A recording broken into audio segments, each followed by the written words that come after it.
मराठी पंधरवडा निमित्त आज सर्व उपस्थित ऑनलाईन वेबिनारला सर्वांचे या ठिकाणी मी स्वागत करतो। आजच्या या तिसऱ्या सत्राला माननीय माधुरी शानबाग मॅडम आता नुकत्याच उपस्थित झालेले आहेत, त्यांचेही या ठिकाणी मी स्वागत करतो आणि सत्राची सुरुवात करत आहे। नमस्कार सर्वांना। मराठी भाषा संवर्धन 15व्या निमित्त मराठी भाषा विभाग महाराष्ट्र शासन या तिसऱ्या सत्रामध्ये माननीय माधुरी शानबाग मॅडम यांचं या ठिकाणी स्वागत आहे। मराठी भाषा विभाग महाराष्ट्र शासन, महाराष्ट्र राज्य साहित्य आणि संस्कृती मंडळ मुंबई यांचा उपक्रम भाषा कौशल्य विकासासाठी विद्यार्थी,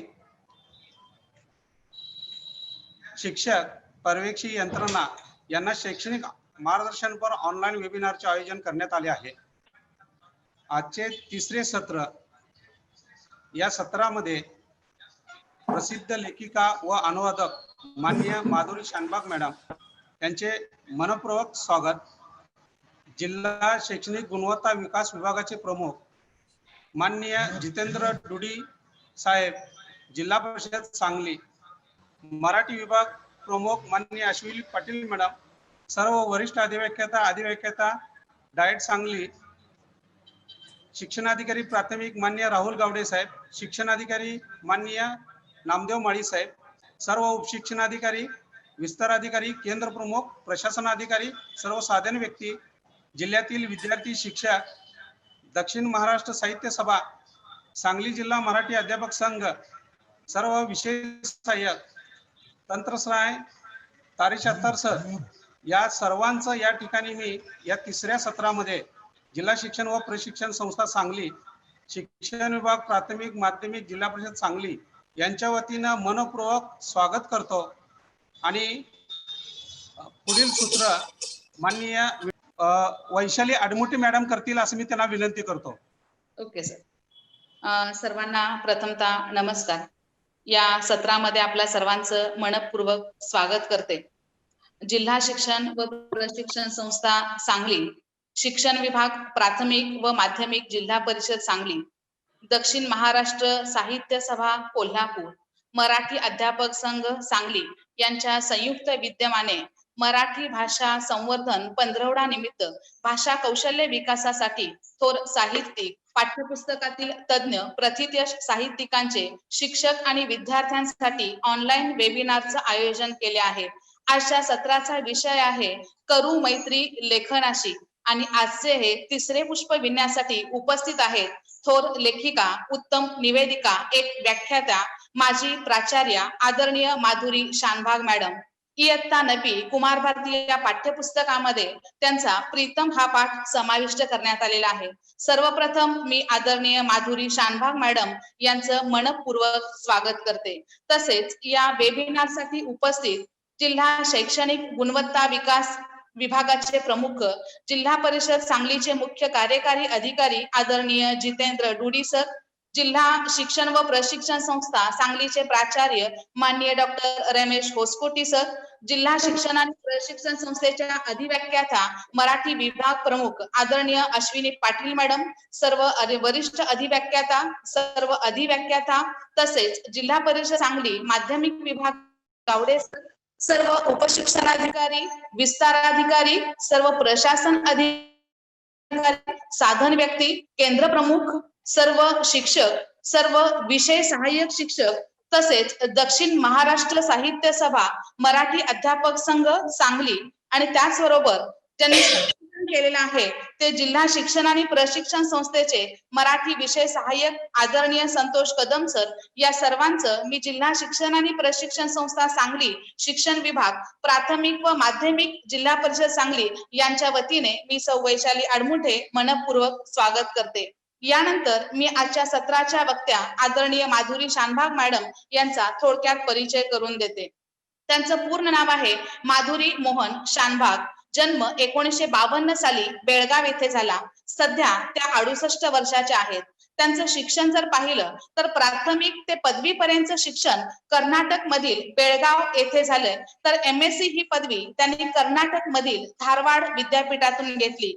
त्यांनी त्यांची नोकरी यामध्ये जर पाहिलं तर पदार्थ विज्ञान विषयाच्या त्या प्राध्यापिका म्हणून त्यांनी काम केलेलं आहे. तसेच गोविंदराम सक्सेरिया महाविद्यालय बेळगाव येथे प्राचार्य पदावरही त्यांनी काम केलेलं आहे. महाविद्यालयामध्ये काम करत असतानाच त्यांनी बेळगाव, कोल्हापूर, सांगली, मिरज यामधील अनेक कॉलेजमध्ये त्यांनी व्याख्यानं दिलेली आहेत. त्यांची साहित्य संपदा जर पाहिली तर तू माझा सांगाती, रानमेवा, काठेवरची फुले, तसेच अनुवादित पुस्तके, त्यामध्ये अग्निपंख असेल किंवा स्वप्नाकडून सत्याकडे इत्यादी विविध प्रकारची पुस्तकं त्यांची प्रसिद्ध आहेत.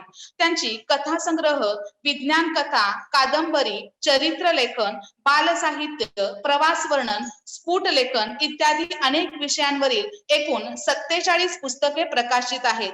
त्यांच्या या पुस्तकांना महाराष्ट्र राज्य शासनाच्या पुरस्कारासह अनेक पुरस्कार त्यांना प्राप्त झालेले आहेत.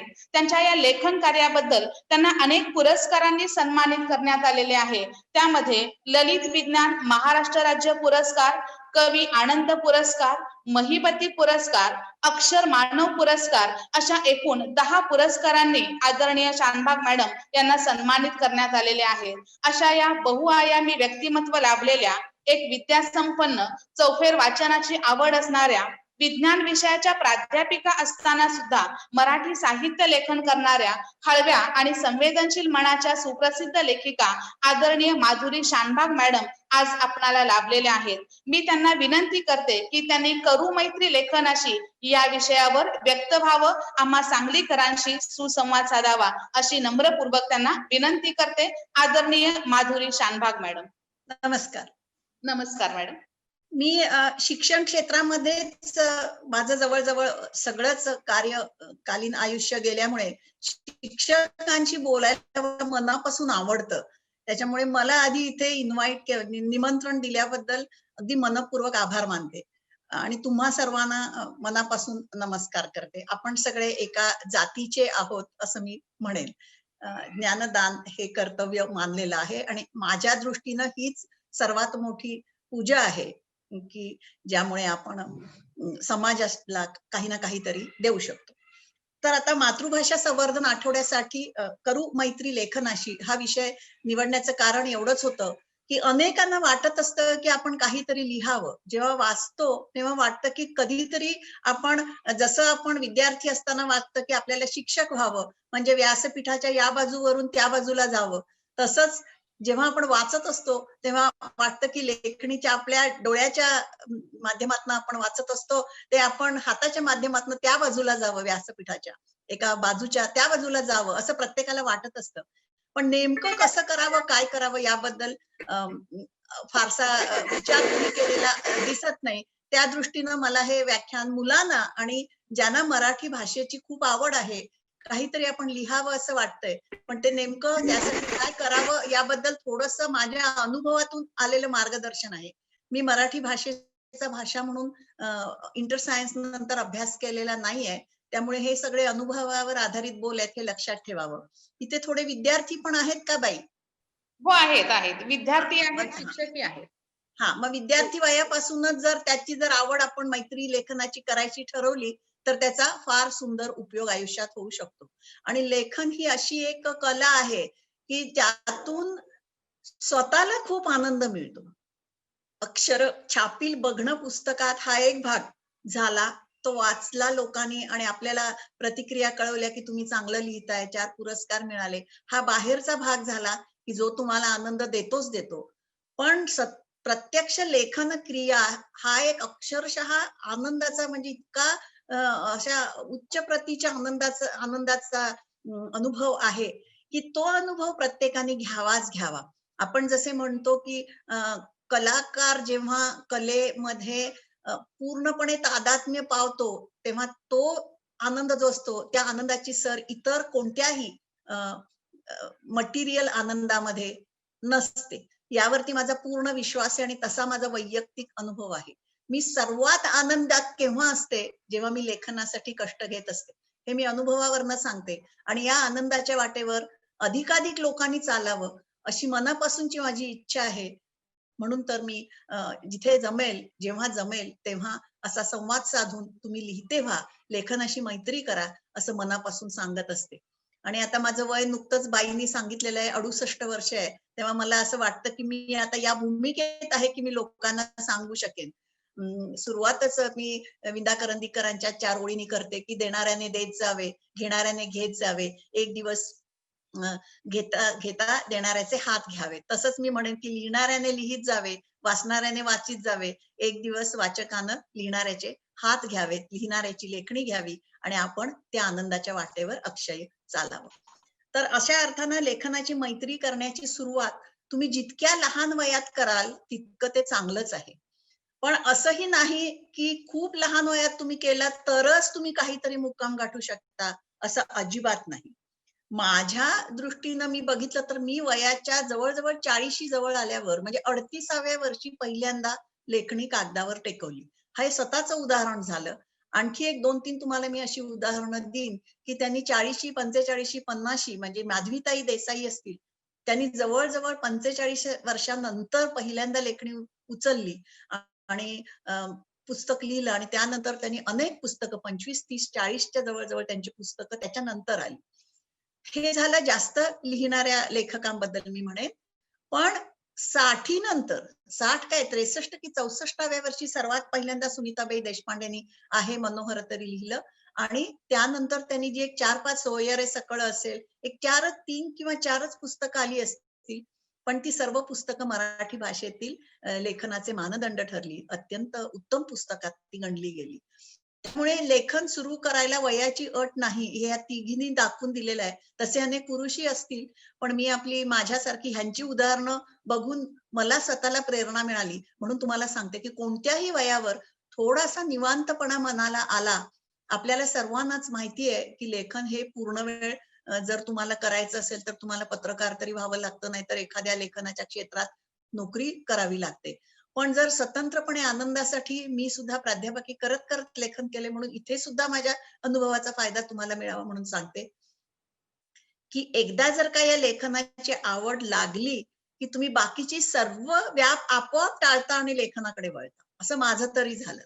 म्हणूनच मी म्हटलं, की पहिली काही काळ हा खडतर असतो, त्रासाचा वाटतो. पण एकदा का आपल्याला त्याची गोडी कळली, एकदा का त्यातला आनंद, मी तर त्याला तर सच्चिदानंदच म्हणेन. एकदा का आपल्याला तो आनंद कळला, की त्याच वाटेवर चालत राहावं असं आपल्याला वाटत राहतं. तर आता या लेखनाची मैत्री करताना काय करावं? कोणत्याही मैत्रीसाठी जे करावं लागतं तेच करावं लागतं.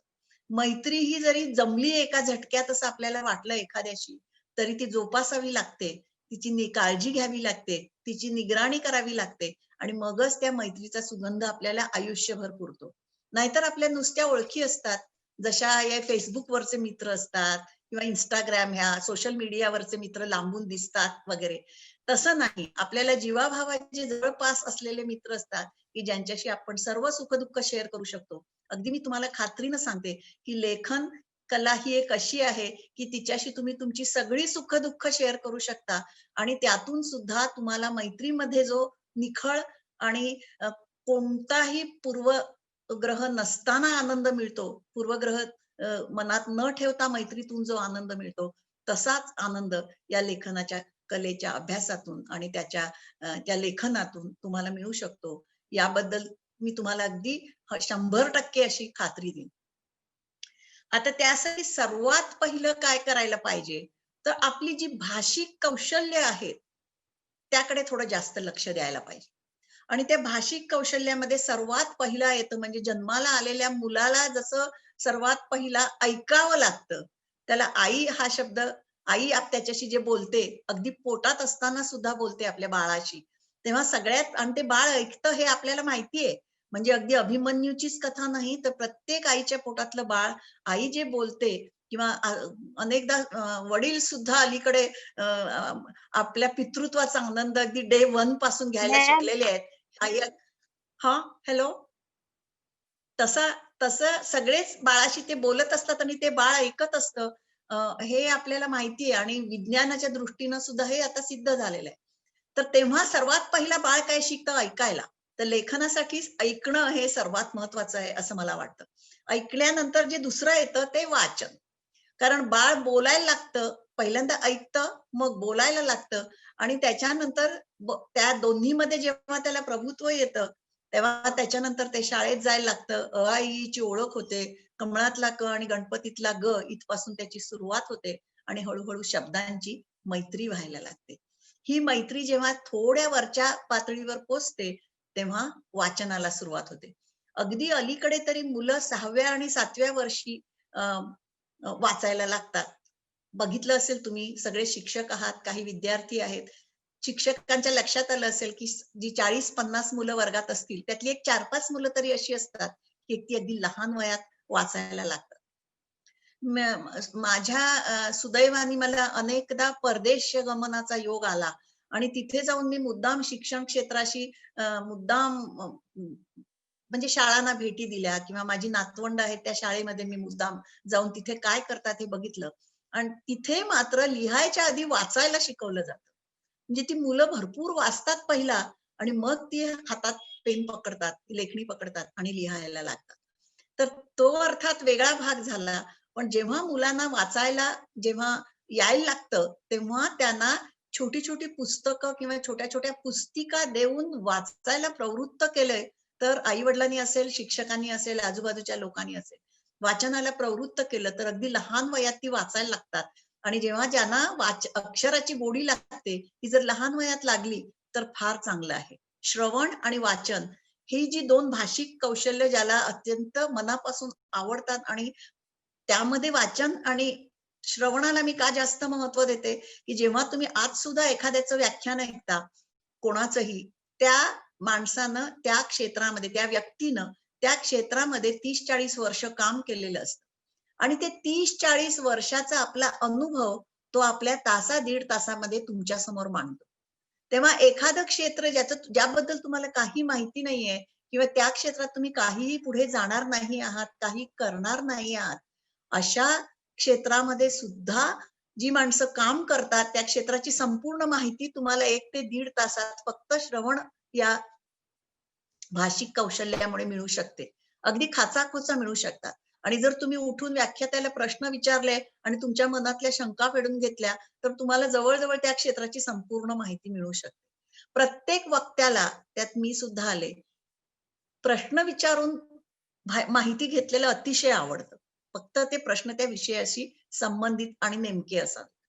त्या म्हणूनच श्रवणामुळे काय होतं, एखाद्या क्षेत्राचं उदाहरणार्थ तुम्ही एखाद्या माणसाचे चरित्र वाचलं, एखादा तो समाजसेवक असेल किंवा शिक्षण तज्ञ असेल किंवा कोणीही असेल, लेखक असेल, तर त्यानं लेखन कसं केलं याबद्दलचे आपले अनुभव सांगितले, तर तुम्हाला कळू शकतं की लेखन कसं करावं. किंवा एखादा व्यापारी आहे, त्यांनी व्यापाऱ्यासाठी काय काय केलंय हे जर सगळं तुम्ही ऐकू शकलात, तर त्यातनं बरंचसं काही मिळू शकतं.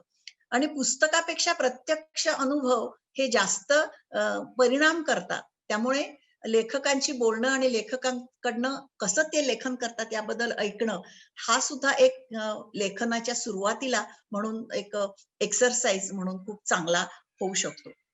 आणि मग वाचन हे जे आहे त्याला तर काही धरबंधच नाही. आज तर इतकं सोपं झालेलं आहे. मला आठवतं मी जेव्हा शाळेत होते तेव्हा अतिशय म्हणजे वाचनाची मला खूप लहानपणी आवड लागली आणि माझं सुदैव असं की माझे एक काका होते. त्यांना वाचनाची खूप आवड होती आणि त्यांच्या खोलीमधली 2 गच्च भरलेली कपाटं म्हणजे वाङ्मय शोभा, अमृत सारखे अंक आणि साप्ताहिक अशी यायची. माझे वडील स्वतः इंग्रजी खूप उत्तम वाचायचे. त्यामुळे त्यांच्याकडे इंग्रजी पुस्तकं, इंग्रजी मासिकं यायची, रीडर्स डायजेस्ट यायचं. आणि या घरातल्या मोठ्या माणसांनी आम्हा मुलांना कधीही पुस्तक वाचताना वाचू नको किंवा ते पुस्तक खराब होईल, असं एकदा शब्दाने सुद्धा कधी ऐकवलं नाही. हा फार मोठा संस्कार माझ्यावर लहानपणी झाला, की कधीही वाचनासाठी आडकाठी कुणीही केली नाही. फक्त जेवायला ये, नादिष्टपणे ते वाचू नको किंवा आता शाळेची वेळ झाली किंवा आता अमुक ठिकाणी जायचं आहे, आता पुस्तक बंद कर बघू, अशी दमदाटी जर सोडली, तर कधीही माझ्या वाचनामध्ये कोणीही व्यत्यय आणला नाही. त्यामुळे एक असं झालं, की शब्द म्हणजे काय आणि ते आपल्याला काय-काय देऊ शकतात, याचा सर्वाचा अगदी लहान वयात मला अनुभव आला आणि तो मला लेखिका बनण्यासाठी उपयुक्त ठरला, हे मला त्याच्यानंतर 25 वर्षांनी कळलं. आज मी खात्रीने तुम्हाला सांगू शकते की माझं लहानपणचं वाचन आणि वातावरण यामुळेच मला लेखनाला जी प्रेरणा मिळत गेली आणि त्यामुळेच मी लेखन करू शकले. त्यानंतर शाळेच्या अभ्यासक्रमामध्ये खूप छान पाठ्यपुस्तकं लहानपणापासून ह्या मुलांसाठी अतिशय शिक्षणातली तज्ञ मंडळी मिळून एकत्र येऊन करतात. आम्ही असताना अत्र्यांची नवयुग वाचनमाला होती, त्याच्यानंतर साहित्य शारदा म्हणून होती आणि आता माझ्या मते नवभारत म्हणून एक होती. असे अनेक आणि आता जे काय तुमचं आहे ते या सर्वांमध्ये त्यांना साहित्याची सर्वांगीण ओळख करून दिली जातेच आणि अनेक पाठाच्या शेवटी जे दिलेले असतं उपक्रम ते लेखनासाठी खूप उपयुक्त असे असतात. फक्त मुलं तिथे एक उरकायचा कार्यक्रम असा त्याच्याकडे बघू नये की तुम्हाला यावर प्रश्नांची उत्तरं वगैरे सोडा, पण त्याच्यामध्ये अनेकदा असं तुम्हाला त्याच्यामध्ये दिलेलं असतं की कल्पना विस्तार करा किंवा या पाठाचा सारांश काढा. ह्या गोष्टी मुलं अत्यंत सिन्सिअरली करतायत की नाही हे जरा बघायला पाहिजे. विशेषतः कल्पना विस्तार हा जो भाग आहे आणि प्रत्येक लहान मुलामध्ये ही कल्पना शक्ती अगदी जोरात असते, मोठ्या माणसांमध्ये सुद्धा असते. पण जसे जसे आपण मोठे होत जातो तसं तसं ती थोडीशी ठाकून ठोकून चौकटीत बसवायचा प्रयत्न आपल्या ज्या शिक्षण व्यवस्थेमध्ये आहे, त्यामुळे नंतर त्याला एक बंधनं पडतात. पण मला असं वाटतं की प्रत्येक लहान मुलामध्ये सृजनाचं थोडं थोडं असतं. कुठल्या ना कुठल्या रूपात ते आविष्कृत होतं. कोण ड्रॉइंग काढेल, कोण फिरायला जाईल, कोण कविता करेल, कोण 4 अक्षरं लिहायचा प्रयत्न करेल आणि मग नंतर मात्र थोडी ती मोठी झाली 8वी-9वी मध्ये किंवा घरच्यांचा, समाजाचा, आसपासच्या लोकांचा सर्वांचा असा प्रेशर येतो की तुम्ही आता करिअरच्या मागे लागलं पाहिजे आणि त्यामध्ये हे सगळं बंद होतं. पण असं बंद जरी झालं आणि तुम्ही तुमच्या एका ठराविक क्षेत्रात करिअर केली, तरी सुद्धा ती ज्योत आत तुमच्यामध्ये कुठेतरी प्रत्येकामध्ये ती असतेच असते. फक्त तिला फुंकर घालून त्याच्यावरची जमलेली राख काढून त्याची पुन्हा ज्योत करायचे कष्ट मात्र प्रत्येकानं घ्यायला हवे. त्यामुळे मला नेहमी असं वाटतं आणि हे मीच फक्त माझंच मत आहे असं नाही, तर टॉल्स्टॉयनी सुद्धा म्हटलेलं आहे, की प्रत्येक माणूस एक अत्यंत सुंदर कादंबरी आयुष्यात नक्की लिहू शकतो. ते म्हणजे त्याचं स्वतःचं आयुष्य.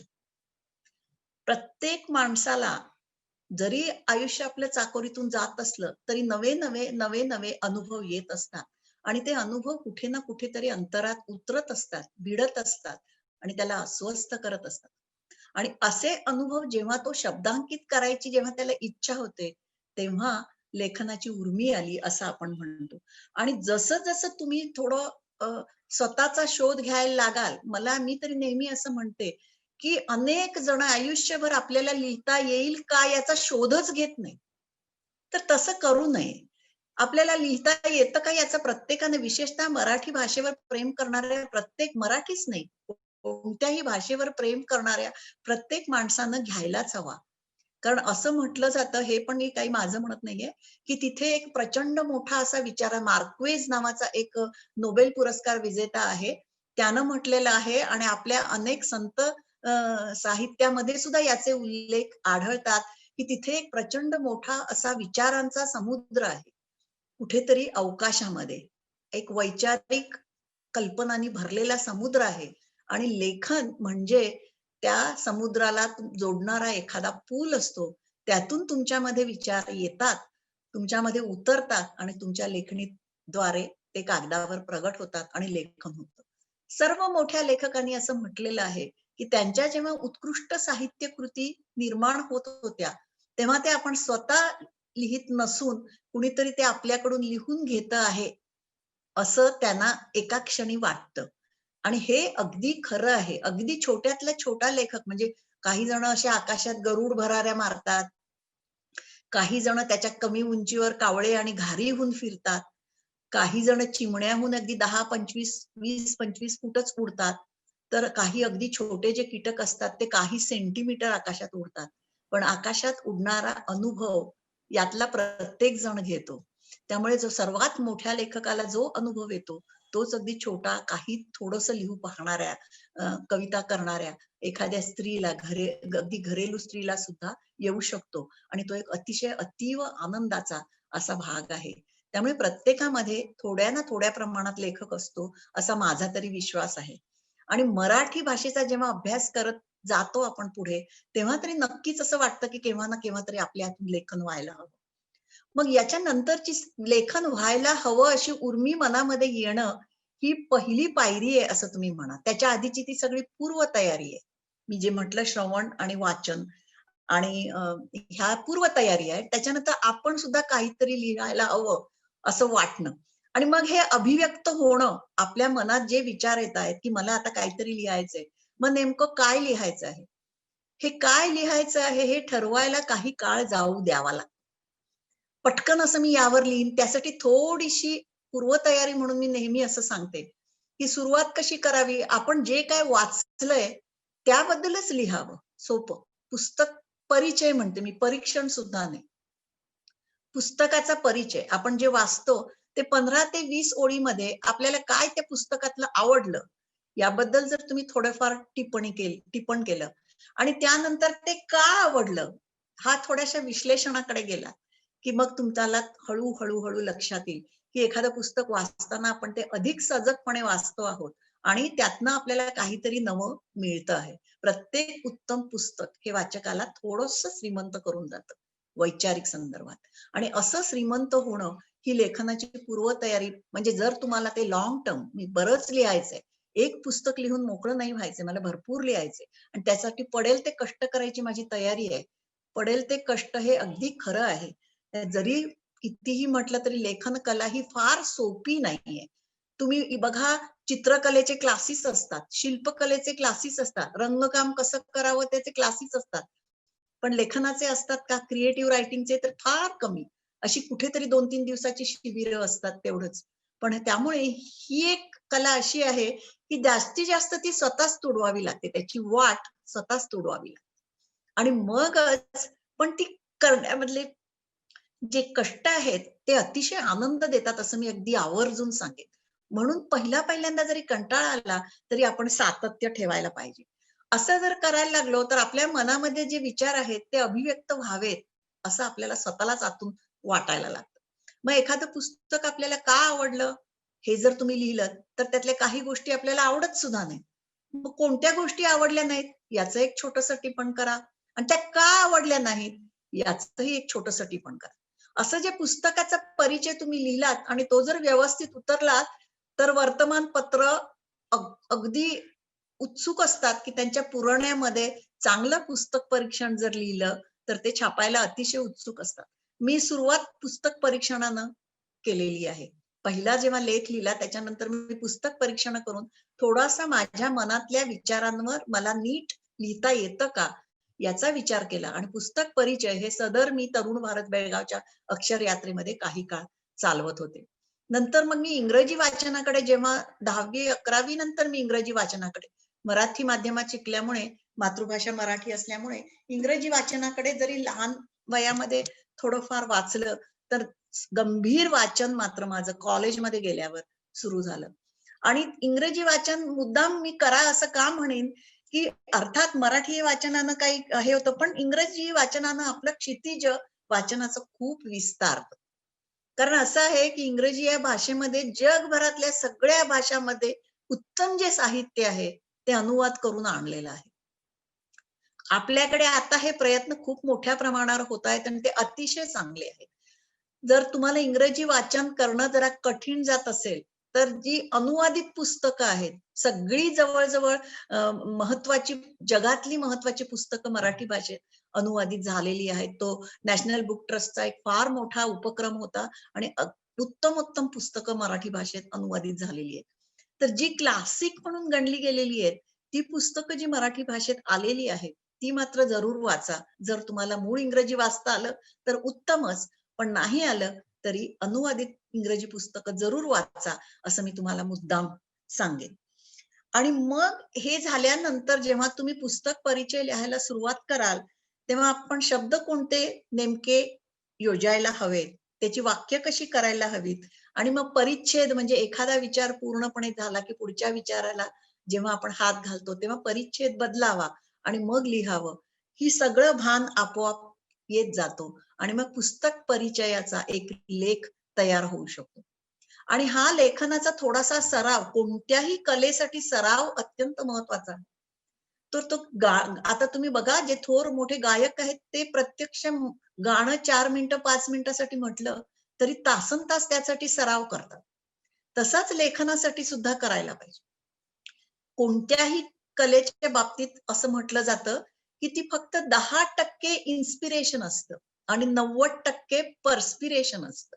90% तुम्हाला कष्ट घ्यावे लागतात आणि 10% फक्त तुम्हाला सुचलेला नवा विचार असतो. आता या विचाराकडे, सुचलेल्या विचाराकडे मी कशी, पहिला सराव म्हणून मी काय केलं असेल ते तुम्हाला मी अगदी मोकळेपणाने सांगते. मी मला आवडलेल्या उत्तम कथा ज्या आहेत, म्हणजे अगदी गाडगीळ असतील किंवा पुभा भावे हे माझे आवडीचे लेखक, नंतर नंतर दळवी आणि जी. ए. कुलकर्णी किंवा हे असे सगळे लेखक मला जेव्हा आवडायला लागले, तेव्हा मी एखादी विशेषतः गंगाधर गाडगीळ यांच्या कथांच्या बाबतीत आणि पुभा भावेंच्या कथांच्या बाबतीत मी हे प्रयोग करून बघितले, की ही कथा जर मी लिहिली तर मी ही कशी लिहीन आणि मी यात काय बदल करेन. मग तो कथानक असेल, मग तो विचारात असेल, त्याच्या शेवटात असेल, त्याच्या सुरुवातीत असेल. कारण त्या कथेतली जी पात्र जी काही काही वागतात ते मला नाही पटत आहे. मग मी तिकडे जर माझं पात्र असेल किंवा मी स्वतः असेल तर मी कसा विचार करेन, मी कशी रिॲक्ट होईल, या संदर्भात मी विचार करायला लागले आणि मी अशा काही कथा लिहिल्या सुद्धा आहेत. म्हणजे फक्त बीज मी दुसऱ्याचं घेतलेलं आहे आणि स्वतंत्रपणे ते फुलवलेलं आहे. अशा मी अगदी सुरुवातीच्या काळात कथा एवढ्यासाठीच लिहिल्या की आपल्याला एक विचारांची दिशा मिळते की हे बीज आहे आणि हे मी असं फुलवेन. हे त्या गृहस्थांनी असं फुलवून ते अत्यंत उत्तम प्रकाराने लिहिलेलं आहे. असं करता करता तुम्हाला त्या पात्राच्या जागी, म्हणजे समजा कोणतंही तुम्ही काही काही लेख असेल, ललित लेख असेल, त्याच्यानंतर मी डिटेलमध्ये कथा या माझ्या आवडत्या प्रकाराकडे येणार आहे. पण अशा सगळ्या पद्धतीमुळे आपल्याला लेखनाचा जो सराव होतो, म्हणजे कोणतंही गाणं असेल तरी तुम्हाला सारेगम पधनिसा हे पहिला शिकावंच लागतं ना. सारेगम पधनिसा आल्याशिवाय अगदी उत्तम गाणं तुम्ही नाही गाऊ शकत ना. आता एखादीच अशी बहिणाबाई चौधरी असते की तिने कधी अक्षर ओळख नाही आणि तिनं अरे संसार संसार सारखं उत्तम काव्य लिहिलं, किंवा माझ्यासाठी पांडुरंगा तुझं गीता भागवत, पावसात सामावत, मातीमध्ये उगवत, असले शब्द तिच्या तोंडी आले. हा एक अगदी अलौकिकच आहे. अलौकिक म्हणजे अक्षरशः तिचं लेखन वाचताना, असं कविता वाचताना असं वाटतं की हे देवानीच तिनं जसं म्हटलं की माझी माय सरस्वती माले शिकई ते बोली, तशीच एखादीच असते. पण जर सराव केला आणि तुमच्यामध्ये जर ते बीज असेल तर ते फुलवता येतं, यावर सुद्धा माझा ठाम विश्वास आहे. काही जण अशी स्वतंत्रपणे स्वयंभूपणे लिहू शकत असतीलच, पण ते फार रेअर, लाखामध्ये एखादं. पण सर्वसामान्य माणसाला सुद्धा आपल्या मनातले विचार नीट व्यवस्थित मांडता आले तर त्याला चांगल्या प्रकारे लेखन करता येतं. मग म्हणून त्याच्यासाठी सारांश लिहिणं किंवा एखाद्या पूर्ण कादंबरीचा आशय 3 ते 4 पानात लिहिणं किंवा अशा पद्धतीनं निबंध लिहिणं एखाद्या विषयावर, किंवा एखाद्या छोटीशी कल्पना घेऊन तिच्या कल्पना विस्तार म्हणून जे आपल्याला शाळेमध्ये शिकवत होते त्याच्यावर थोडेसे प्रयास करणं, म्हणजे हा सगळा लेखनाचा रियाज आहे असं समजून त्याकडे बघावं आणि मग आपल्या स्वतंत्र लेखनाकडे जावं. अगदी सोप्यातलं सोपं जर स्वतंत्रपणे लिहायचं असेल तर आज आपण पूर्ण दिवस कसा घालवला. अनेक जण नव्या वर्षाला डायरी विकत घेतात आणि मी दैनंदिनी लिहिणार म्हणून ठराव अगदी मोठा असा निश्चय करतात की या वर्षी मी दैनंदिनी लिहिणार आणि साधारण 15 ते 20 जानेवारी पर्यंत ती दैनंदिनी आपली ड्रॉवर मध्ये जाऊन पडते. तसं न करता तुम्ही रोजचा दिवस कसा घालवला असं पहिल्यांदा अगदी साधं, म्हणजे मी सकाळी उठलो, चहा प्यालो, मग इकडे गेलो, मग तिकडे गेलो, किंवा हे केलं, मी चपात्या भाजल्या, मी शाळेत गेले, मी शिकवलं, मग मी संध्याकाळी आले, मग भाजी केली. इथून तुम्ही सुरुवात करत करत करत हळूहळू तुमच्या लक्षात येईल की मी शाळेत जाताना काय पाहिलं, तर आकाशात पक्षी, शाळेतून परत येताना काय पाहिलं, तर पक्षी घरट्याकडे उडत होते आणि ही सगळी मुलं आपापल्या घरी जात होती आणि मग त्या दोघांमधलं मला एखादं साम्य दिसून आलं. अशा पद्धतीचं डिटेलिंग तुम्हाला दिसत जाईल. किंवा एखादी मैत्रीण भेटली, तिच्याशी मी गप्पा मारल्या आणि मला वाटलं की सगळा जो ताण आहे तो निचरून गेलाय आणि मला एक विलक्षण प्रकारचा आनंद झालेला आहे आणि जगण्याचा उत्साह त्या 5 मिनिटं मैत्रिणीशी बोललेल्या गप्पातून मिळालेला आहे, अशी कुठेतरी तुमची नोंद होईल. किंवा आज मी अत्यंत साध्या रोजची भाजी चिरली आणि फोडणीला घातली असं पहिल्या दिवशी तुम्ही लिहाल आणि दुसऱ्या दिवशी लिहाल की आजची भाजी फार सुंदर झाली होती आणि माझ्या नवऱ्याला ती इतकी आवडली की त्यांनी पुन्हा एकदा ऐकली आणि नंतर मला कॉम्प्लिमेंट सुद्धा दिल्या. ज्या गृहस्थाच्या तोंडून कधी शब्द निघत नाही की आज तुझी भाजी बरी झाली आहे, त्यांनी 2 वेळा घेतली आणि सांगितलं की तुझी भाजी आईपेक्षा छान झालीये. असं जेव्हा त्यांनी म्हटलं त्याचा मला खूप आनंद झाला. अशा छोट्या छोट्या डिटेलिंग मध्ये तुमच्या दैनंदिनीमध्ये जर तुम्ही 2 महिने लिहिली तर पहिल्या दिवशी लिहिलेलं आणि 60व्या दिवशी लिहिलेलं स्वतःशी कंपेअर करून बघा आणि तुमच्या लक्षात येईल की आपल्या लेखनात किती चांगल्या पद्धतीनं सुधारणा झाली आहे आणि ती नुसती कामाची आणि काळाची जंत्री न राहता आपण त्याच्यामध्ये स्वतंत्रपणे बरंच काही लिहू शकलेलो आहोत. हे मी तुम्हाला फक्त सरावासाठी सांगते. आणि त्याच्यानंतर मी म्हटलं तसं दुसऱ्याचं बीज घेऊन ते मी असं फुलवेन किंवा एखादं पात्र त्याच्याही पुढची पायरी म्हणजे काय की त्या पात्राच्या जागी स्वतःला कल्पून लिहिणं. मी नाही असं म्हणणार. तिने आपल्या नवऱ्याशी भांडण काढलं किंवा आपल्या सासूची उणी-दुणी काढली किंवा आपल्या नंदेशी वाद केला किंवा मैत्रिणीवर प्रेम केलं किंवा तिचा तो आधीचा शाळेमधला मित्र भेटला आणि तेव्हा तिच्या मनामध्ये काय लाटा उमटल्या. मला जर असं झालं तर माझी काय रिॲक्शन असेल? त्या मुलीच्या जागी, त्या पात्राच्या जागी आपण हे जण मनातून हे सगळे जण करत असतो. हिंदी सिनेमा बघताना ती माधुरी दीक्षितच्या हिरोच्या जागी स्वतःला कल्पिणं किंवा माधुरी दीक्षितच्या जागी मी स्वतः आहे असं आपण त्या 3 तासापुरतं करतोच ना, थोडं स्पर्श करून जातं.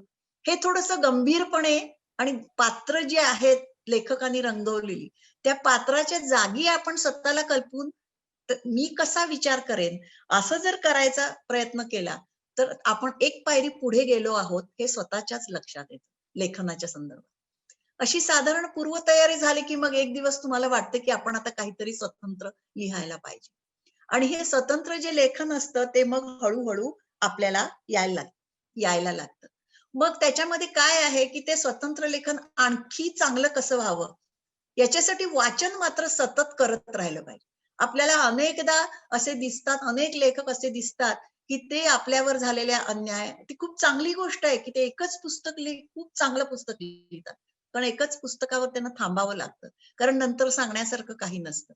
ते जे सांगण्यासारखाच्या आपल्याकडे सतत जर पुरवठा व्हायला पाहिजे असेल, तर वाचन हा एकच पर्याय तुमच्या पुढे उपलब्ध असतो. एक माणूस आयुष्यात किती अनुभव घेऊ शकेल? ते खूप मर्यादा येतात. आपला व्यवसाय असतो, आपला संसार असतो, आपलं मित्रमंडळ असतं, आपलं गाव असतं. त्यामुळे अत्यंत लोकविलक्षण असे अनुभव फार थोड्यांच्या वाट्याला येतात आणि ते उत्तम प्रकारे लिहून खूप चांगलं लेखन ते करू शकतात. पण माझ्यासारखी नाकासमोर चालणारी दिवसभर प्राध्यापकी, मुलं, संसार करणारी बाई किंवा इथे अनेक जण असतील की ते असे रुटीन आयुष्याच्या रुटीन मध्ये अडकलेले, चौकटीमध्ये अडकलेले आहेत. अशा लोकांना जर सतत कल्पनाशक्ती जागृत ठेवायची असेल तर वाचनासारखा दुसरा पर्याय नाही. आज सुद्धा मी जेव्हा 2 ते 3 नवी पुस्तकं वाचते तेव्हा त्या सर्व रसायनातून माझ्यासाठी काहीतरी नवं मला सुचतं आणि ते मग मी टिपून ठेवते. हेही एक पुढे पुढे गेल्यावरती करायचं जे काम आहे पुढच्या पायरीवर त्याकडे मी नंतर येईन. तर असाच होतं तुम्ही कथा मी कशी लिहीन किंवा या पात्राच्या जागी स्वतःला कल्पून ते कसं पात्र पुढे जाईल असं जर तुम्ही करत राहिलात तर सराव होतो आणि मग तुम्हाला स्वतंत्र लेखनासाठी काही ना काहीतरी सुचू लागतं. आणि हे स्वतंत्र लेखनासाठी काहीतरी सुचणं यासाठी फक्त चौकस नजर हवी आणि सतत कान आणि डोळे आपोआप होत जातात की तुम्ही काहीतरी वाचता बीज मिळून जातं की यावरती आपण लिहावं. अनुभव सांगत नाहीये.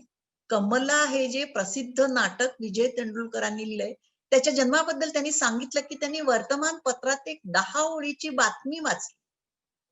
एक फक्त 10 ओळीची बातमी वाचली की एका पत्रकारांनी बिहार मधल्या एका खेड्यामध्ये बायकांना विकतात हे सत्य प्रेस समोर आणलं. बस इतकीच ती बातमी होती.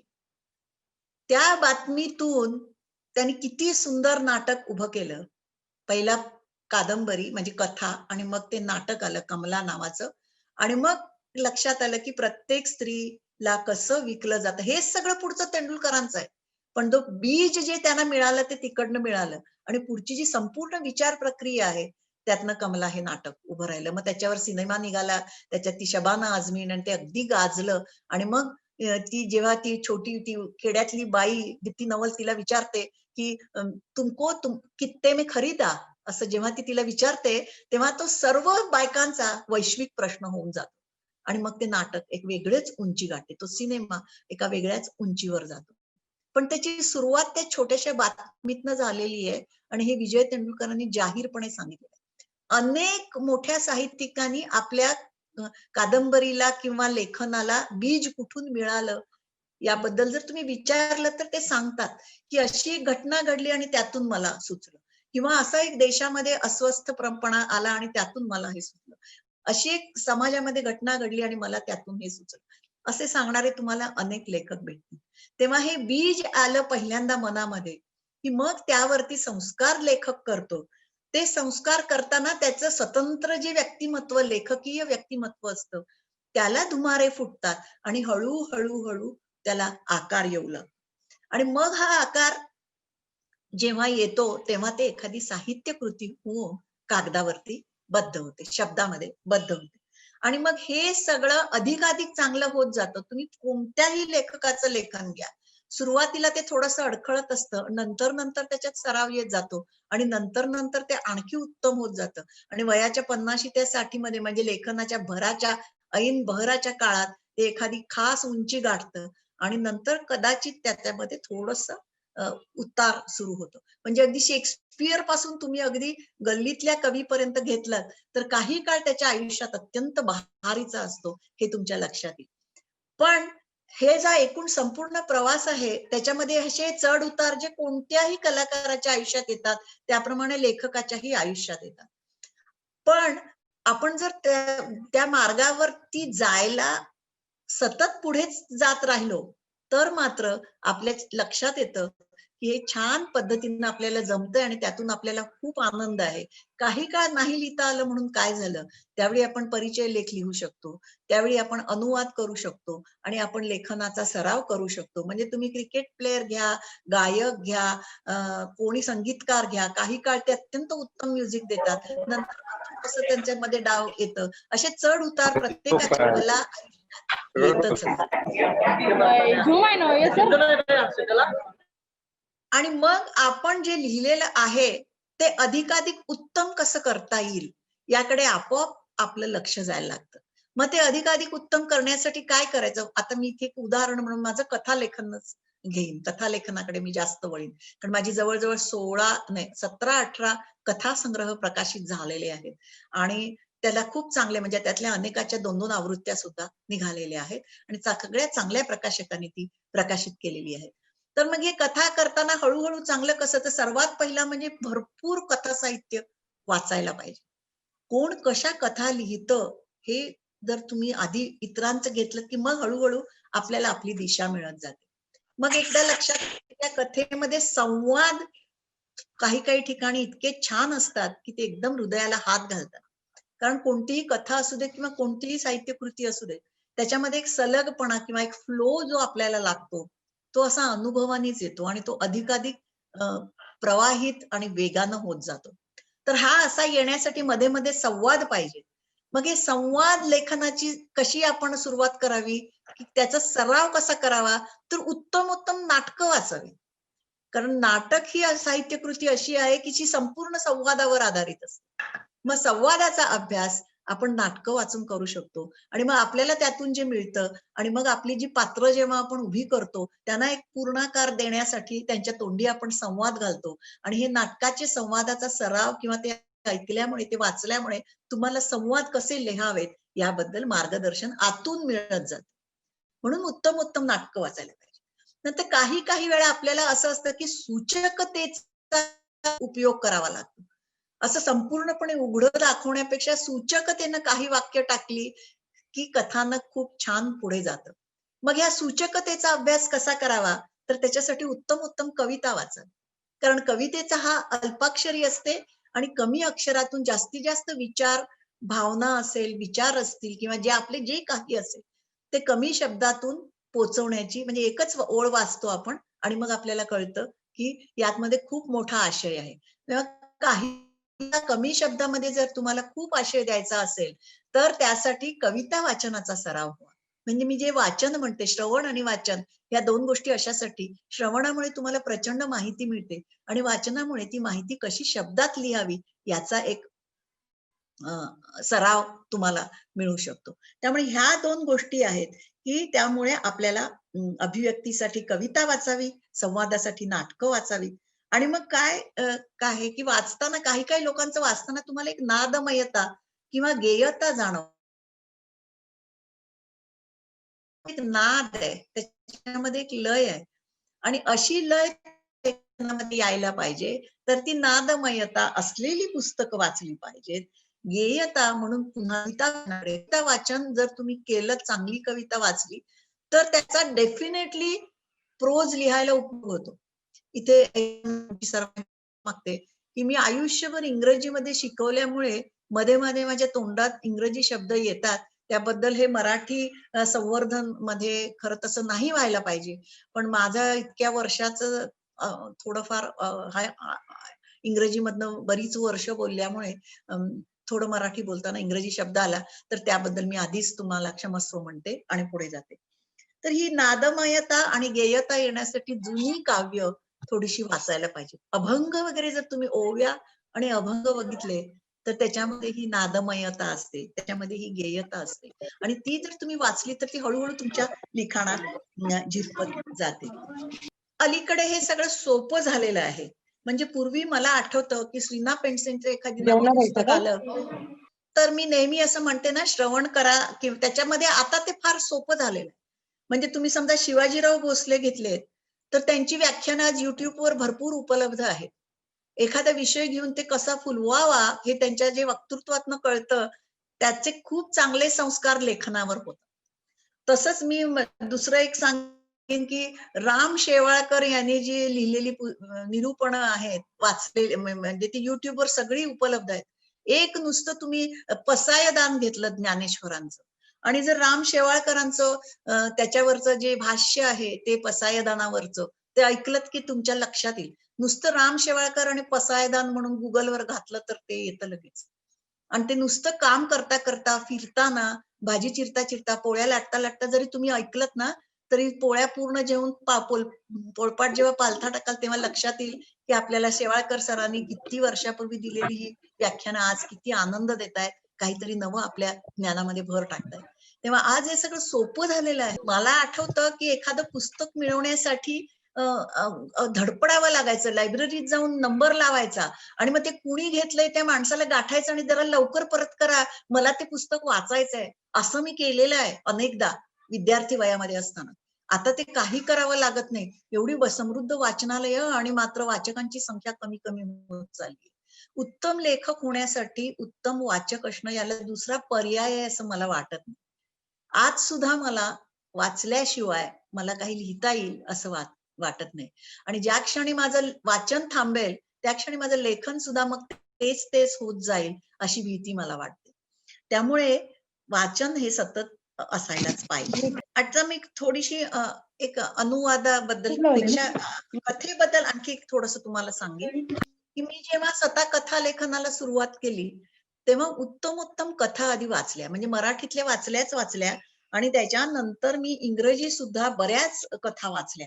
म्हणजे चेकॉव असेल, मोपासा असेल, ओ हेनरी असेल, यासारखे जे विशेषतः चेकॉव आणि मोपासा आणि ओ हेनरी हे 3 जे लेखक आहेत आणि एडगर ॲलन पो असतील, बरेच जण आहेत. म्हणजे नावं घेतली तर ती मोठी जंत्री होईल. हे जे गेल्या शतकातले लेखक आहेत, की ज्यांच्या कथा वाचून आज सुद्धा तुम्हाला किती उत्तम कथा वाचली याचा प्रत्यय येतो. हे लेखक तर वाचावेतच. आज ते सर्व इंटरनेटवर फुकट आहेत. नुसतं चेकाव काढला तर त्याच्या 700-800 कथा फुकट वाचता येतात. तुमच्या विषयाशी निवडून तुम्ही ते वाचू शकता. आज हे इंटरनेटमुळे ह्या मुलांना असेल किंवा तरुण जे शिक्षक आहेत, त्यांना हे सगळा खजिना नुसता एका क्लिकवर उपलब्ध आहे. आणि मला आठवतं, की रीडर्स डायजेस्टची सर्वोत्कृष्ट कथा म्हणून एक अशी लाल बाइंडिंग मध्ये पुस्तकं होती. ते मी मागे लागून वडिलांना विकत घ्यायला लावलं आणि ते माझ्या संग्रही ठेवलं. आणि आत्ता अलीकडे मी ते मात्र कोणाला तरी दिलं नव्या एका लेखी. पण ते पुस्तक कधीही कोणी कथा उचलून ते याचा आनंद घ्यावा. प्रत्येक म्हणजे चेकावची कथा तर तुम्ही आज वाचली, वयाच्या 25शीत वाचली आणि 50शीत वाचली, तर तीच कथा कशी नव्यानं भावते हे तुमच्या अनुभवाला येतं. म्हणून मी त्याला अक्षर साहित्य म्हणते. ह्या तर तुम्ही कथा वाचाव्यात, पण अलीकडे जे लिहिणारे आहेत, अलिस मुनरो असेल किंवा मो यान नावाचा चिनी लेखक असेल, हे सगळे इंग्रजीत आलेले आहेत आणि मराठीत पण सावकाश येतील. अलिस मुनरोचं मी खास बायकांना इथल्या सांगेन की वाचा त्यांची कथा. इंग्रजीमध्ये आहेत त्या, मराठीमध्ये आता येतील काही काळाने. पण त्यांना 1917 पहिली कथा लेखिका आहे की जिला नोबेल पुरस्कार मिळाला. बाकी तोपर्यंत ते कादंबरीकारांसाठी जवळजवळ राखीव होतं. मग हिला नोबेल पुरस्कार मिळालाय तर ती काय लिहिते म्हणून मी उत्सुकतेनं तिची पुस्तकं विकत घेतली आणि वाचली. आणि मग लक्षात आलं की दीर्घकथा लिहिते ती, जशी आपली सानिया लिहितात किंवा उर्मिला सिरूर लिहितात किंवा नागपूरच्या भूमी लिहिणाऱ्या त्या, ज्यांना भूमीला हा मिळाला, त्या एक माझ्या आवडत्या लेखिका, त्यांच्यासारखंच लिहिता येत्या अलिस मुनरो. फक्त ती थोडी आणखी डीप जाते, स्त्रीच्या मनामध्ये आणखी थोडी उतरते, असं माझ्या लक्षात आलं. किंवा मो यान नावाचा जो चिनी लेखक आहे, मग हा एवढा उच्चायला का गेला, तर त्याला त्यांनी एक वैश्विक परिमाण दिलेलं आहे. ती फक्त त्याची कथा राहिली नाहीये, ती एक संपूर्ण वंचित अशा समाजाचं ते प्रतिनिधित्व करणार इतकी त्याची उंची गाठलेली आहे. अगदी सोपं त्याचं नाव मो यान आहे. मो यान या चिनी शब्दाचा अर्थ गप्प बस. म्हणून तो मोठा जेव्हा झाला तेव्हा त्याच्या लक्षात आलं की आई आपल्याला गप्प बसवणं आणि समाजानं आपल्याला गप्प बसणं आणि जगात आपल्याला गप्प बसवणं यातला समान धागा त्याला समजला आणि त्यांनी आपलं स्वतःचं नाव मो यान ठेवले. आणि मग त्याला 2018चा माझ्या मते नोबेल पुरस्कार मिळालेला आहे, या 5 वर्षातला. त्याच्या कथा वाचताना लक्षात आलं की त्यांनी चीन मधले अशा छोट्या छोट्या गावातल्या कथा आहेत, त्यांना एक वैश्विक परिणाम दिलेला आहे. आणि त्याची ती कादंबरी जी रेड सोरगम म्हणजे तांबडी ज्वारी असं असं म्हणता, जोंधळा असं म्हणता येईल तुम्हाला, जो निकृष्ट प्रतीचं धान्य आहे जे सगळे खातात, आणि त्याच्यावर ते त्यांनी त्या कादंबरीला त्याला हे मिळालं, नोबेल पुरस्कार मिळाला. तर मला सांगायचा उद्देश असा की असं जगभरातले लेखक काय लिहितायत, मग हे वाचलं तरी आपल्यावर त्याचे अगदी अननोईंग असे संस्कार होत जातात. तर त्याच्यामुळे आपल्या लेखनाची वाचनीयता वाढते. आपल्या लेखनामध्ये आपण काय पथ्य पाळायला, ते छोटं असेल, मी म्हटलं ना, हे गरुड बरारी मारतायत, आपण आपलं चिमणी एवढं का असे ना उडावं आणि आकाश कवेत घ्यावं. आकाशात उडण्याचा आनंद माझ्या मते तो सारखाच असेल. मग तो गरुड आपला 2000 फुटावर, घार 500 फुटावर आणि चिमणी 25 फुटावर का उडत असे ना, उडण्याचा जो आनंद आहे तो सर्वांचा सारखाच असेल. किंवा मार्क्वेज म्हणतात त्याप्रमाणे त्या समुद्राशी जोडल्या जाण्याचा आनंद, की हे विचार माझ्या डोक्यात येत आहेत आणि मी ते कागदावर उतरवते, हा जो एका उच्च तत्वाशी स्पर्श केल्याचा जो आनंद आहे तो आपला स्वतःचा आहे. आणि मग तो कागदावर उतरून सर्व लोकांपर्यंत पोचतो आहे आणि हे सर्व लोक जे वाचत आहेत त्यांनाही तो आनंद आपण देतो आहोत. आणि आपण जितका लोकांना लेखनाचा आनंद देतो आहोत तेवढे आपण श्रीमंत होत जातो आहोत, आपण समृद्ध होत जातो आहोत, आपल्याला प्रेरणा मिळते आहे, आणखी नवीन लिहावं असं वाटतं आहे. आणि हे आणखी नवीन लिहिण्यासाठी आणखी नवीन वाचावं असं सतत पुढे पुढे जाण्याचं जे एक व्यसन लागतं माणसाला, ते जगातलं सर्वोत्कृष्ट व्यसन आहे असं माझं वैयक्तिक मत आहे.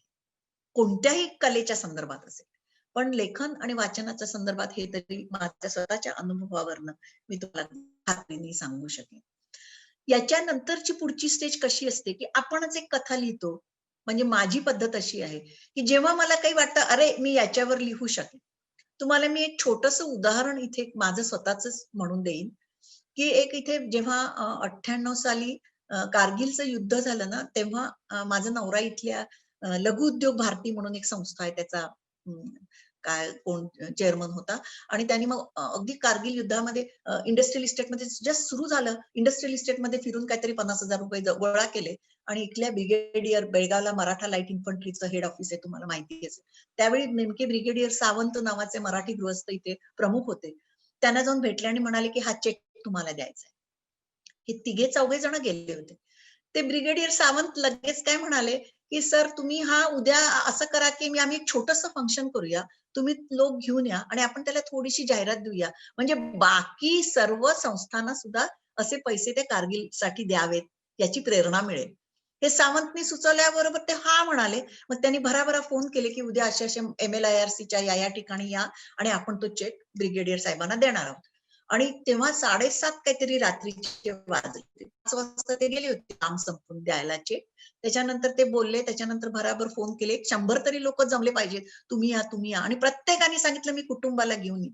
कारण असं लोकांमध्ये ती अशी भावना कारगिल युद्धाची हळूहळू बिल्डअप जस्ट सुरुवातीला होत होती, तेव्हाचा हा प्रसंग आहे. आणि मग त्यांनी तरुण भारतमध्ये येता येता गेले, माझे मिस्टरांनी सांगितलं की असं असं फंक्शन आहे आणि लोकांनी यावं असं तुम्ही आवाहन करा. आणि तरुण भारताने ते पहिल्यावरती अशी चौकटीत छापतात बघा उजव्या बाजूला एवढूच, त्याच्यात ते आलं की आज असं असं कारगिलच्या ह्याच्यासाठी फंड गोळा केलेला आहे लघुउद्योग भारतीने आणि तो त्या ब्रिगेडियर सावंतना देणार आहे. तुम्हाला आश्चर्य वाटेल त्यांनी किती लोक येतील तुमचे, तर माझ्या नवऱ्याने सांगितलं तर 50-60 येतील. पण त्यांनी 50-60 बटाटे वडे आणि चहा आणून ठेवला होता 10 वाजता ह्या लोकांसाठी, की यातून लोकांना प्रेरणा मिळावी. आणि 10 वाजता फंक्शन सुरू होतं. 9:30ला माझे मिस्टर जेव्हा तिकडे पोहोचले तेव्हा चाट पडले. संपूर्ण त्यांचं पार्किंग लॉट भरून गेला होता. 10 कारण मिलिटरीचे कार्यक्रम अतिशय वेळेत सुरू होतात. 10 वाजेपर्यंत तिकडे हजाराच्या वर लोक होते. ते 50 वडापाव तर वडे कधीच संपले. त्यांनी बंद केलं ते लगेच 50 संपल्याबरोबर. इतके उत्स्फूर्तपणे लोक आले की लोकांच्या मनात ते एक होतं. त्यावेळी मग एक बाई आल्या आणि मला म्हणाल्या की मी 5 मिनिटं बोलू का तुझ्या नवऱ्याला? त्या बाईंचं नाव आहे निर्मलाताई जोगळेकर. 92 वर्षाच्या, आज त्या पुण्यामध्ये आहेत अजून. तर त्या बाईंनी मला सांगितलं तुझा नवरा हे सगळं अरेंज करतोय तर मला 5 मिनिटं बोलायला देशील का? मी म्हटलं ठीक आहे देईन. कशासाठी? तर ती म्हणाली माझा नवरा 62च्या युद्धात होता. त्याच्यानंतर 71च्या युद्धात माझा मुलगा होता कर्नल जोगळेकर आणि हे ब्रिगेडियर जोगळेकर होते. 62च्या चीनच्या युद्धात, श्रीलंकेच्या युद्धामध्ये माझा मुलगा होता आणि आता कारगिलला माझा नातू आहे केदार जोगळेकर. हे ती सगळे पुण्याला होते तेव्हा. तर मला 5 मिनिटं बोलायचं आणि मग ते मी अर्थात हो म्हटलं आणि त्या वीर मातेनं येऊन म्हटलं की असं असं आहे आणि मला इथे मराठा लाईट इन्फंट्रीमध्ये यायलाच इतका आनंद होतोय की मी या सर्वातनं गेलेली आहे, की माझा नवरा इथे होता, माझा मुलगा या युद्धात होता आणि आता माझा नातू कारगिलला आहे वगैरे वगैरे. आणि त्या बाई उतरले, तो कार्यक्रम संपला. 11 वाजता संपला आणि तिकडनं डायरेक्ट मी कॉलेजमध्ये गेले. ते तिथून कॉलेजला जाईपर्यंत माझ्या मनात कथा तयार झाली की ह्या बाईला आपला नवरा युद्धावर जाताना तिच्या मनात कोणतं विचारांचं युद्ध चालू असेल. जेव्हा तिचा मुलगा गेला युद्धावर तेव्हा तिच्या मनात विचारांचं कोणतं युद्ध असेल. आणि आता दुधावरची साय म्हणजे नातू कारगिलला आहे, तर या बाईला कसं वाटत असेल की हा रोज मरणाला सामोरं जातोय, आपला नातू तिकडे फ्रंटवर आहे आणि आपण इथे पुण्यात बसून त्याची काळजी करतोय आणि सारखे ते येत आहेत फोन. कधी कधी ते कारगिलचा वेळ आठवून पाहत, काळ आठवून पहा 98 सालचा. तर ह्या बाईच्या मनातलं युद्ध आणि तिथे चाललेलं युद्ध या दोघांना जोडणारं ऑपरेशन युद्ध नावाची कथा मी कॉलेजमध्ये जाईपर्यंत तयार झाली. मी त्यावेळी प्रिन्सिपॉल होते आणि माझा खाजगी संगणक होता, त्याच्यावर मी ती लगेच 8-10 ओळीत लिहून ठेवली की असं आपल्याला एक फार उत्तम कथा यातून निघू शकेल. त्याचा प्रत्यक्ष युद्धाशी काहीच संबंध म्हटलं तर नाहीये आणि म्हटलं तर खूप संबंध आहे. आणि मग मी ती कथा लिहिली ऑपरेशन युद्ध. ती माहेरच्या कुठल्या तरी दिवाळी अंकात छापून आली आणि ती अतिशय वाचकांना आवडली. मग त्याच्यानंतर मी त्या कथा संग्रहात ती घातली आणि ती कथा जेव्हा निर्मलाताईंना मी वाचून दाखवली तेव्हा त्या म्हणाल्या, अगो माझ्या मनात ही इतकी काही वादळं आली, तू ती किती छान शब्दात पकडली आहेस, असं त्यांनी मला म्हटलं. ही मी लेखिका नसल्यामुळे मला नाही पकडता आली, पण तू फार सुंदर पकडलेली आहेस. मग त्या क्षणी मी स्वतःला निर्मलाताईंची कल्पिलं आणि माझ्या मनात जे जे येईल, नवरा युद्धावर आहे तेव्हा ती आनंदाने निरोप देते किंवा ती तरुण आहे. मुलगा जेव्हा युद्धावर जातो तेव्हा ती मध्यवयाची आहे, तेव्हा तिच्या मनात थोडीशी धाकधूक आहे आणि नातू जेव्हा जातो तेव्हा तिचं संपूर्ण अस्तित्व त्या नातवाच्या काळजीशी एकवटलेलं आहे. अशा त्या स्त्रीच्या 3 अवस्था मी त्याच्यामध्ये लिहिल्या. म्हणजे ह्याच्यात हे ऑपरेशन स्त्रीचं स्वतःशी विचारांशी चाललेलं भावनेचं युद्ध असं त्याचं ऑपरेशन युद्ध आणि त्याला पार्श्वभूमी म्हणून ती कारगिलची युद्ध, खुद्द युद्ध, खरं युद्ध, अशी ती कथा निर्माण झाली. म्हणजे मला सांगायचा उद्देश काय की जर तुम्ही डोळस असाल, आता तिकडे हजारभर लोक होते, त्या सर्वांना त्या निर्मलाताईंच्या भाषणानंतर सर्वांनी टाळ्या वाजवल्या, पण ही कथा मात्र मलाच सुचली. त्याचं कारण असं की हळूहळू तुम्ही माणसाच्या मनात काय विचार येऊ शकतील हे तुम्ही विचार करू शकता. ही जेव्हा स्टेज येते तेव्हा तुम्ही खरोखर अर्थाने खऱ्या अर्थानं लेखक झालात असं मी समजेन. तुम्ही कोणाच्याही मोठ्या लेखकांच्या कथा वाचून पहा. त्यातल्या प्रत्येक पात्र तो लेखकच स्वतः आहे हे तुम्हाला कुठेतरी धागा जाणवत जाईल. If you read in between the lines, 2 ओळीच्या मधलं वाचायची जर तुम्हाला सवय असेल, तर जी क्लासिक पुस्तकं आहेत, ज्या ट्रॅजेडीज आहेत, त्याच्यामध्ये तुमच्या लक्षात येईल किंवा शेक्सपियर कसा प्रत्येक पात्रातून आपल्याला दिसत जातो. कुठलाही मोठा आपले अगदी तुम्ही हे घ्या, अरविंद गोखले या बाबतीत फार मी मानते त्यांना. अरविंद गोखले नावाचे जे कथाकार ते म्हणजे अतिशय आवडते कथाकार. तुमच्या माझ्या कथा त्यांनी लिहिलेल्या आहेत. त्यांची एक विदेहीच बहुतेक नाव आहे, म्हणजे लक्षात नाही. बाळंत होताना बाईच्या मनात कोणते विचार येतात याबद्दल, त्या वेदना आणि ते विचार याचे एक अतिशय सुंदर सरमिसळ करत त्यांची कथा आहे. मला आश्चर्य वाटलं की स्वतः मी 2 मुलं जन्माला घातली तरी मला हे सुचलं नाही. त्या अरविंद गोखले सारख्या पुरुषाला कसं आलं असेल? किती त्यांनी त्या स्त्रीची एकरूपता साधली की जी मुलाला जन्म देते आहे, त्या स्त्रीच्या मनात ते इतके शिरले की मी स्वतः ती तशी स्त्री असून, बऱ्यापैकी लेखिका असून मला नाही त्याचे इतके बारकावे समजले. ती कथा वाचली तेव्हा वाचलं की अरे ह्या माणसाची कमाल आहे. ह्यानं किती जणू काय स्वतः बाळंतपण भोगलं असावं, इतक्या तरलतेनं त्यानं ते लिहिलंय. आणि हे काय त्यांचंच म्हणत नाही मी, पूर्वापार सर्व लेखकांचं हे चालत आलंय.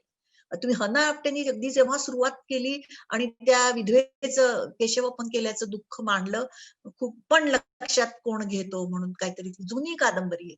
मी अगदी शालेय वयात वाचलेली.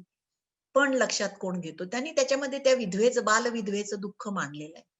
म्हणजे खऱ्या बालविधवेनं लिहिलं नसतं इतक्या तरलतेनं, इतक्या अचूकपणे, इतके भावनांचे पदर दाखवत.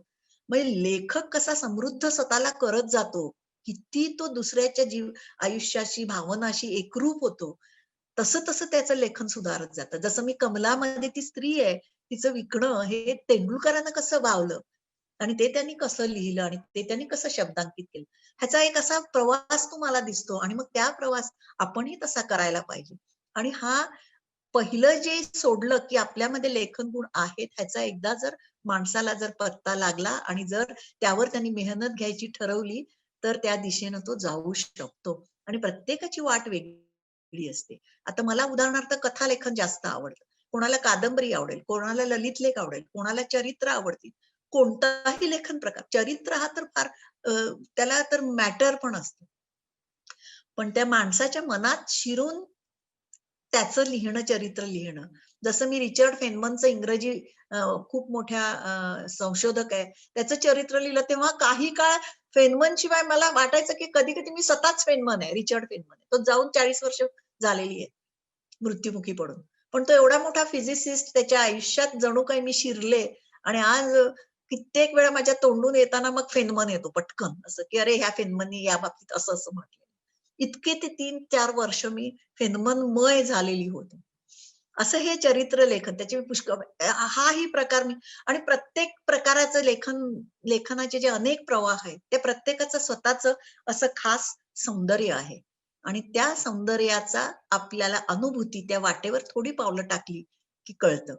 अनुवादाच्या बाबतीत मी हेच म्हणेन. अनुवादामध्ये काय असतं की दुसऱ्याचे विचार आहेत ते आपल्याला म्हणजे नुसतं जर तुम्ही शब्दांकन कसं करायचं हे शिकलात तरी सुद्धा चांगला अनुवाद करता येऊ शकतो. त्याच्यात 2 भाषांवर प्रभुत्व लागतं. एक जे आहे की एक भाषा तुम्हाला अतिशय उत्तम प्रकारे समजली पाहिजे. त्या लेखकाचे विचार समजले पाहिजे. 2 ओळीच्या मधले अर्थ समजले पाहिजे. त्याला नेमकं काय सांगायचं ते समजलं पाहिजे. हे जर एकदा तुम्हाला आलं, त्या भाषेत नीट व्यक्त व्हायला यायला पाहिजे असं नाही. आशय ही एक वेगळी गोष्ट आहे आणि अभिव्यक्ती ही दुसरी गोष्ट आहे. आशय समजून घेतला आणि तुमच्या भाषेमध्ये तुम्ही तो अभिव्यक्त केला की तुम्ही चांगले अनुवादकार बनू शकता. तेव्हा अनुवादकार बनण्यासाठी फक्त शब्दांचं प्रभुत्व आणि विचार नेमके शब्दात मांडता येणं जे सरावाने माणसाला जमू शकतं. तो कोणताही माणूस 2 भाषांवर प्रभुत्व असलं तर अनुवाद करू शकतो. आता मला स्वतःला इंग्रजी लेखन करताना थोडासा प्रॉब्लेम येतो कारण का डोक्यात पटकन विचार मराठीच येतात. भाषा कधी कधी इंग्रजी शब्द आले तरी, आणि मग ते मला इंग्लिशमध्ये ट्रान्सलेट करून लिहावे लागतात. ही सगळी वैचारिक प्रक्रिया मनामध्ये होत जाते. तर या सगळ्या प्रक्रियेतून जसे जसे तुम्ही पुढे जाल तेव्हा तेव्हा खूप नव्या नव्या गोष्टी तुम्हाला, म्हणजे उदाहरणार्थ एक कथा लिहिली, ती 1 महिन्याने मी ती छापून आली तरी वाचताना माझी स्वतःच वाचताना वाटते की अरे, हे मी असं न करता असं लिहिलं असतं तर, या बाईनी ह्यावेळी हा निर्णय न घेता हा घेतला असता तर, मग ती वेगळी कथा झाली असती. अशा अर्थाच्या काही कथा मी स्वतः लिहिलेल्या आहेत. म्हणजे असं की असे एक उदाहरण द्यायचं तर तुम्हाला मी सांगेन की मी एक कथा लिहिली ज्याच्यामध्ये ती 50ची स्त्री आहे, ती विधवा आहे आणि दोन्ही मुलं सेटल झालेली आहेत आणि तिला पुन्हा संधी येते. ती दोन्ही मुलं म्हणतात, "तू का पुनर्विवाह करत नाहीस? आम्हालाही बरं वाटेल का पुन्हा आनंदात जावं." असा तिला सगळेजण सांगतात आणि काय लागते बसते म्हणते की मी बरीच वर्ष नवऱ्याविना काढली, साधारण 35-40 झालेली आहे. 10-12 वर्षांनी फक्त मुलांना वाढवलेलं आहे आणि मग ती मुलं वाटे मग ही ते आठवते की आपण नवऱ्याबरोबर जेव्हा ते निर्णय तो घेत होता आणि आपण फक्त अंमल करत होतो. मुलांच्या संदर्भातले असतील, घराच्या संदर्भातले असतील, स्वतःच्या नोकरीच्या संदर्भातले असतील, आर्थिक सगळे निर्णय तो घेत होता. आपण ते आनंदाने स्वीकारत पुढे जात होतो. आता मात्र गेली 10-15 वर्ष सगळे निर्णय मी घेतले आणि मी ते इम्प्लिमेंट केले आणि मी स्वतःच्या वाटेनं पुढे गेलेली आहे. बऱ्यापैकी यश मिळेल. कदाचित नवऱ्या इतकं उत्तम घेतले नसतील, पण मी ते स्वतःचे निर्णय आहेत, ते माझे निर्णय आहेत. त्याचे परिणाम चांगले असतील, वाईट असतील, चांगलेच झालेले आहेत. मग हे माझं जे स्वातंत्र्य आहे, छोट्या छोट्या गोष्टीतलं निर्णय घ्यायचं, ते राबवायचं आणि पूर्णत्वाला नेवायचं. हे स्वातंत्र्य मी गमवावं महत्वाचं आहे का? इतकं सहज जीवन, की मैत्री मला महत्वाची वाटतेय का? असा ती विचार करते आणि ती लग्नाला नकार देते. पण ती मी का नकार देते हे ती मुलांना सांगू शकत नाही. कारण दोन्ही मुलं आपापल्या जोडीदाराबरोबर सुखात आहेत आणि त्यांनी तसंच सुखात राहावं अशी तिची इच्छा आहे. आणि मग तिची मैत्रिणीला ती मात्र सांगते, की असं आहे गं, मी विचार केला, की पहिली 35 वर्ष म्हणजे जी 20व्या वर्षी लग्न झालं, पहिली 15 वर्ष आणि गेली मी 15 वर्ष ही जेव्हा मी तुलना करते, तेव्हा मी काय मिळवलं आणि काय गमावलं याचा जेव्हा जमा खर्च मांडते, तेव्हा मला आता वाटतं, की आता मला लग्न नाही करायचं. अशी मी ती कथा लिहिली आणि पूर्ण केली, छापून आली वगैरे, वगैरे. तिची गोष्ट असं काहीतरी त्या कथेचं नाव. की तिने पुन्हा लग्न केलं तर काय होईल? मग तिनं लग्न केल्यावरती तिला अनुभव चांगला आला, यावरती एक कथा झाली. आणि तिला तिच्या निर्णयाचा पश्चाताप झाला, यावरती एक कथा झाली. बीज एकच होतं, 50शी मध्ये स्त्री पुरुष अगदी सहजपणे आपल्याला करताना पण तितक्या तुलनेनं बायकांना संधीही कमी मिळते आणि बायका करतीलच की नाही याबद्दल सुद्धा साशंक असतात. मग त्याचं कारण काय असेल यामध्ये मी उतरले आणि एकाच बीजावर 3 उत्तम कथा लिहू शकले. उत्तम म्हणजे माझ्या दृष्टीनं उत्तम. चिमणीचं उडणं समजा तुम्ही त्याला. मी काही घार किंवा गरुड समजत नाही स्वतःला. पण हे मी 3 वेळा लिहू शकले. म्हणजे अशी प्रगल्भता येत जाते, की या बाजूने विचार करा, त्या बाजूने करा, आणखी तिसऱ्या दिशेने करा. म्हणजे प्रत्येक ठिकाणी तुम्हाला असे फाटे दिसतील. या वाटेने गेले तर एक कथा होईल. पुढे तिथे गेल्यावर आणि 2 फाटे दिसतील. या बाजूने गेले तर आणखी एक होईल किंवा या बाजूने गेलं तर आणखी उत्तम कथा होईल. मग तिथे जा. असं करत करत जेव्हा तुम्ही जाता तेव्हा हळूहळू ते लेखन परिपूर्ण तेकडे जातंय हे आपल्याला आतून जाणवतं. तिथपर्यंत हा प्रवास आहे. सुरुवात श्रवणापासून आणि मग नंतर स्वतःचं समाधान होईपर्यंत आपल्या हातून लेखन होणं. हा जो प्रवास आहे तो अतिशय आनंद आहे. स्वतःला खूप आनंद देणारा आहे, इतरांनाही आनंद देणारा आहे. आणि आता ह्या अनुभवाबद्दल तुमच्याशी हे सगळे अनुभव शेअर करताना जो आनंद मिळतो तो सुद्धा वेगळाच आहे पुन्हा. की नव्या पिढीला आपण सांगतो आहोत की तुम्ही लेखन कसं करा, लेखनाशी मैत्री करा आणि ही मैत्री तुम्हाला आयुष्यभर पुरून उरेल इतकं संचित देईल. वैशाली मॅडम, आता प्रश्नोत्तरांना सुरुवात करूया का? हो, हो. हो मॅडम. 1 तास झालेला आहे हो, हो, हो. आणि हो. 1 तास 10 मिनिटं झालेली आहेत. ओके. धन्यवाद. आ, बोला. हा. बोलणार आहे का? नाही, तुम्ही आता सगळे जे कोण आहेत त्यांना जर प्रश्न विचारायचे असतील माझ्या लेखनाबद्दल किंवा इतर जनरल लेखनाबद्दल, की लेखनाच्या संदर्भात मी आता जे बोललेले त्यातला एखादा मुद्दा त्यांना नीट क्लिअर झालेला नसेल किंवा त्या संदर्भात आणखी थोडंसं एक्सप्लेनेशन हवं असेल किंवा मला एकूणच प्रश्न विचारायचे असतील तर ते विचारा. कारण काय असतं, मी जेव्हा बोलते तेव्हा माझ्या मनात आहे ते मी बोलते, पण तुम्हाला जर माझ्याकडनं आणखी वेगळं काही हवं असेल वैचारिक दृष्टीनं, आणि जेव्हा लेखन आपण करायला लागतो ते लेखन जर वाचकाच्या मनात रेंगाळत राहिलं, त्याला अस्वस्थ करत राहिलं, तर तुम्ही यशस्वी लेखक झालात असं स्वतःपुरतं समजायला हरकत नाही. या नोटवर मी थांबेन आणि आता तुम्ही प्रश्न विचारा. बघा, मॅडम धन्यवाद. लोकांना हात वर करायला सांगा आणि त्यांना अनम्यूट करा, मग प्रश्न विचारतात. एक मॅडम, चॅट बॉक्स मधला एक प्रश्न घेतो. आपल्याशी संदर्भात प्रश्न आहे. आपण लेखना संदर्भात अतिशय आम्हाला मंत्रमुग्ध करून सोडलं. अनुष्का मोहिते म्हणून आहे. आपल्याला लेखनाची आवड कशी लागली? थोडस आपण यात विवेचन केलेलंच आहे, पण या संदर्भात सांगावं, थोडस विद्यार्थ्यांना मार्गदर्शन होईल. लेखनाची आवड म्हणजे असं की दुसऱ्यांनी लिहिलेलं आपण वाचतो ते आपल्याला आनंद देतं. मी जसं म्हटलं तसं उत्तम खवय्या जो असेल ना, त्याला मी खवय्या, त्याची खवय्येगिरी परिपूर्ण केव्हा झाली असं म्हणेन, ती स्त्री असेल किंवा पुरुष असेल. आज या बाबतीत काही फरक राहिलेला नाहीये. तर त्याला एखादा उत्तम पदार्थ खाल्ल्यावर आपण तो पदार्थ करून बघावा अशी जेव्हा इच्छा होईल ना, कुठेतरी हॉटेलमध्ये गेले किंवा कोणाच्या तरी घरी गेले आणि मी फार छान पदार्थ दिला, तर लगेच माझ्या मनात येते की त्या बाईला विचारावं, तू हा कसा केलास? किंवा काही काही हॉटेल्समध्ये मी चेफला जाऊन विचारते सरळ की हे तू कसं केलंयस, आणि तो जर अगदी खेळाडू वृत्तीचा असेल तर तो लगेच मला सांगतो मी असा असा केला, तो किंवा ती. मग त्याप्रमाणे मी तो घरी येऊन करून बघितल्याशिवाय मला समाधान नाही मिळत. तसे जेव्हा एखादं उत्तम काही असं बघते, वाचते, तेव्हा अरे असं मला लिहायला यायला हवं असं मला वाटत गेलं लहानपणापासून. तर खूप वाचत होते मी. हे एक सांगेन, मी एक बऱ्यापैकी वाचक होते बरीच वर्ष. आता थोडं वयामुळे कमी झाले, 60-65 नंतर. पण तरी आता निवडक आणि वेचक आणि जे मला हवं ते मी वाचतेच.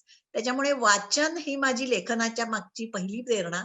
आणि त्यानंतर श्रवण सुद्धा, म्हणजे वेगवेगळ्या लोकांना ऐकल्यावरती वाटायचं की मला चांगलं बोलता यायला पाहिजे.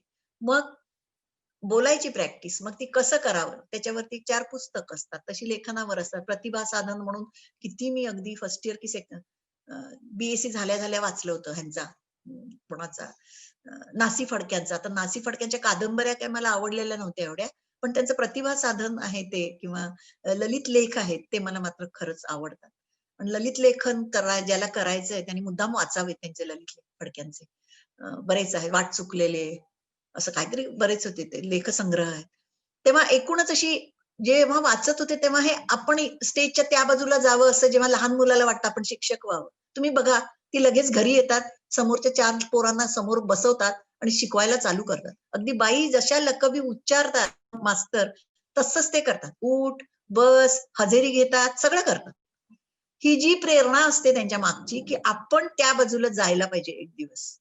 किंवा असं तर पोलीस हात फिरवत असला की प्रत्येक लहान स्कूटरवरच्या मुलाला वाटतंय की एक दिवस आपण पोलीस व्हावं आणि ते असं करावं, रेल्वे इंजिन ड्रायव्हर व्हावं, पेट्रोल पंपावर जाऊन पेट्रोल घालावं.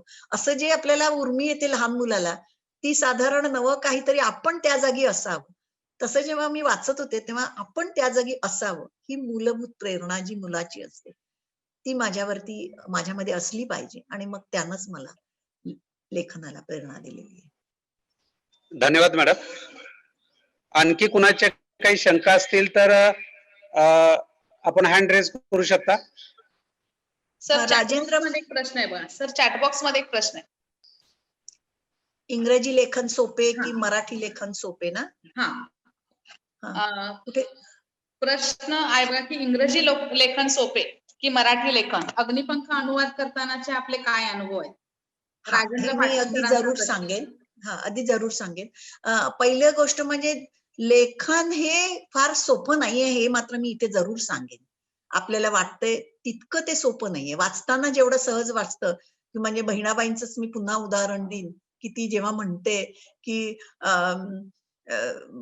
भुईमध्ये काय ती निजली, बियाणं निजली, बरं माती पसरली जशी शाल पांघरली. इतके सोपे शब्द आहेत की धरतीच्या कुशीमध्ये बिया बियाणं निजली, वर माती पांघरली जशी मध माती पसरली जशी शाल पांघरली. इतके सोपे शब्द आहेत, पण ते सुचण्याच्या मागचं तिचं जे तपश्चर्या आहे ऐकण्याची, तिने सगळं गीता भागवत सगळं देवळात जाऊन ऐकलेलं आहे आणि त्यातून तिला हे शब्द आहेत की नुसतं बी घातलं आणि त्याच्यावर पसरलं की त्यातनं जे बीज येतं आणि ती कसं पसरलंय तर जशी शाल पांघरली मायेची तशी ती शाल पांघरलेली आहे सरस्वती देवीनं आणि ते बीज माझ्यामध्ये रोवलेलं आहे आणि त्याचं जे फूल होत आहे ते त्याच्या ओव्या आहेत, ती आपल्याला सरस्वतीची लेख समजते. हे जे वगैरे कल्पना आहेत त्या कल्पना तिच्या मनामध्ये कुठून आल्या असं मला वाटतं. त्यामुळे मराठी काय इंग्रजी काय, लेखन एकदा तुमच्यामध्ये तो जर आला तर ज्या भाषेत तुम्हाला व्यक्त व्हावं असं वाटतं त्या भाषेत व्यक्त व्हायचं. मला विचारलं तर मला मराठी लेखन किंवा बोलणं अतिशय सोपं जातं की माझे विचार मराठी भाषेमध्येच असतात. पण बरीच वर्ष मी इंग्रजी शिकवावा लागतो कर्नाटकात तरी. त्याच्यामुळे तो 35 वर्ष इंग्रजीतनं अध्यापक केल्यामुळे इंग्रजी भाषेची माझी समज वाढत गेली. त्यात इंग्लिश खूप वाचत असल्यामुळे मी इंग्रजी वाचनामधले जे टॉन्सिस म्हणजे 2 शब्दामधलं वाचणं किंवा त्या लेखकाच्या भूमिकेशी तादात्म्य पावणं अशा ज्या गोष्टी त्या मला हळूहळू जमत गेल्या. आणि त्यानंतर जेव्हा मी लेखनाला सुरुवात केली तेव्हा सातत्यानं मराठी भाषेतच लिहित गेले. कारण ते माझ्यासाठी सोपं होतं आणि सहज होतं. मोर दॅन दॅट सहज होतं. जेव्हा माझी आज सुद्धा अशी एक पद्धत आहे की जर सुचलं की ते 4 ओळीत लिहून ठेवायचं. पूर्वी मी ते कागदावर लिहायचे आणि ते कागद हरवायचे. आता लॅपटॉपमध्ये गेल्या 25 वर्षात लिहिलेल्या प्रत्येक बीजाचं कुठे ना 4 अक्षरात लॅपटॉप मी वयाच्या 50व्या वर्षी पहिला लॅपटॉप विकत घेतला म्हणजे संगणक विकत घेतला माझ्यासाठी आणि आता गेली 18 वर्ष लिहिलेल्या प्रत्येकाचं बीज 4 ओळीमध्ये लिहून ठेवायची फाईल आहे माझी. ती ओपन केली की मी कोणत्या कोणत्या विषयावर लिहायचं ठरवलं होतं. आता सुद्धा मी बंद केलं, मला आता लिहायचंय. मग काय सुचत नाही, मग ती फाईल ओपन करायची, अरे यावर आपण असा विचार केला होता आणि लिहायचं ठरवलं होतं आणि मग मी टायपिंग सुरू करते. तेव्हा मी तुम्हा सर्वांना एक सर्वात पहिला सल्ला देईन की संगणकावर मराठी टायपिंग शिकून घ्या.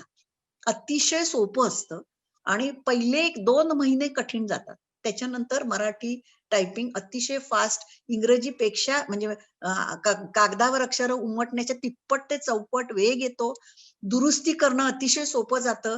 जपून ठेवणं अतिशय सोपं जातं. केव्हाही तुम्ही उघडून त्याच्यात दुरुस्ती करू शकता आणि 10 वर्षांनी का असेना तुम्हाला ते इंटॅक्ट परत मिळू शकतं. तेव्हा तंत्रज्ञानाची मैत्री केली तर लेखन क्षेत्रामध्ये सुद्धा खूप फायदा होतो. हे सुद्धा मी माझ्या अनुभवावरून सांगेन. तर त्याच्यामुळे कुठल्याही भाषेत लिहा, पण लिहा. म्हणजे आज माझी मुलगी असेल किंवा माझी सून असेल, इंग्रजी भाषेतनं लिहितात. कारण त्यांना इंग्रजी माध्यमात शाळेत घातल्यामुळे ती इंग्रजी शिकली आणि मग इंग्रजीमध्ये लिहायला लागली. कोणत्या का भाषेत असे ना, लिहिणं हे जास्त महत्वाचं आहे. पण अर्थात इथे मराठी संवर्धनाचा आणि मराठी माध्यमांच्या त्यामुळे मराठीमध्ये मला लिहायला अतिशय सोपं जातं. अनुवादाच्या बाबतीत सुद्धा मी बहिणाबाईच्या कविता इंग्रजीत नेलेल्या आहेत. फ्रॅग्रन्स ऑफ अर्थ या नावानं आणि राजहंस प्रकाशनासारख्या मातब्बर प्रकाशनानं त्याचं पुस्तक केलेलं आहे आणि ते पुस्तक खूप छान विकलं जातंय. कारण मला ते येतं ना वार्षिक त्याच्यावर मानधन येतं, त्याच्यावर कळतं किती कॉपीज गेल्या वगैरे वगैरे. So that is different. पण मला मात्र इंग्रजीतून मराठीत अनुवाद करणं जास्त सोपं गेलेलं आहे. मी जास्त अनुवाद तसे केलेले आहेत. मराठीतून इंग्रजीत फक्त बहिणाबाईंच्याच कविता कराव्या असं वाटलं आणि मी केला. तोही एक स्वतंत्र विषय आहे की बहिणाबाईवरती मी 1 तासाचं आजच्या काळाच्या संदर्भात बहिणाबाई नावाचं एक लेक्चर आहे ते देते. केव्हा तरी पुढे योग आला तर बघू, तुमच्याशी शेअर करायला खूप आवडेल मला. एनिवे आणि अग्निपंखच्या वेळचे अनुभव विचारले. वेळ आहे का आपल्याकडे? तेवढा शेवटचा दिवस. संतोष आहे आहे ना? बोला. अग्निपंखच्या वेळी काय झालं, तो मी केलेला पहिला अनुवाद आहे. अनुवादाचा काडीचा अनुभव नव्हता. मी एक इंग्रजी वाक्य सुद्धा मराठीत अनुवादित तोपर्यंत केलेलं नव्हतं. स्वतंत्र लेखनाचं माझं एकच पुस्तक कथा काही प्रकाशित झाल्या होत्या आणि पहिलं पुस्तक पळसाची पाने 98 साली प्रकाशित झालं आणि 99 साली अग्निपंख आलेला आहे. त्या अग्निपंखाच्या बाबतीत असं झालं की मी माझी ब्रेनवेव्ज नावाची एक कादंबरी मराठीत लिहिली होती, विज्ञान कादंबरी, आणि ती मी राजहंस प्रकाशनाला पाठवली होती.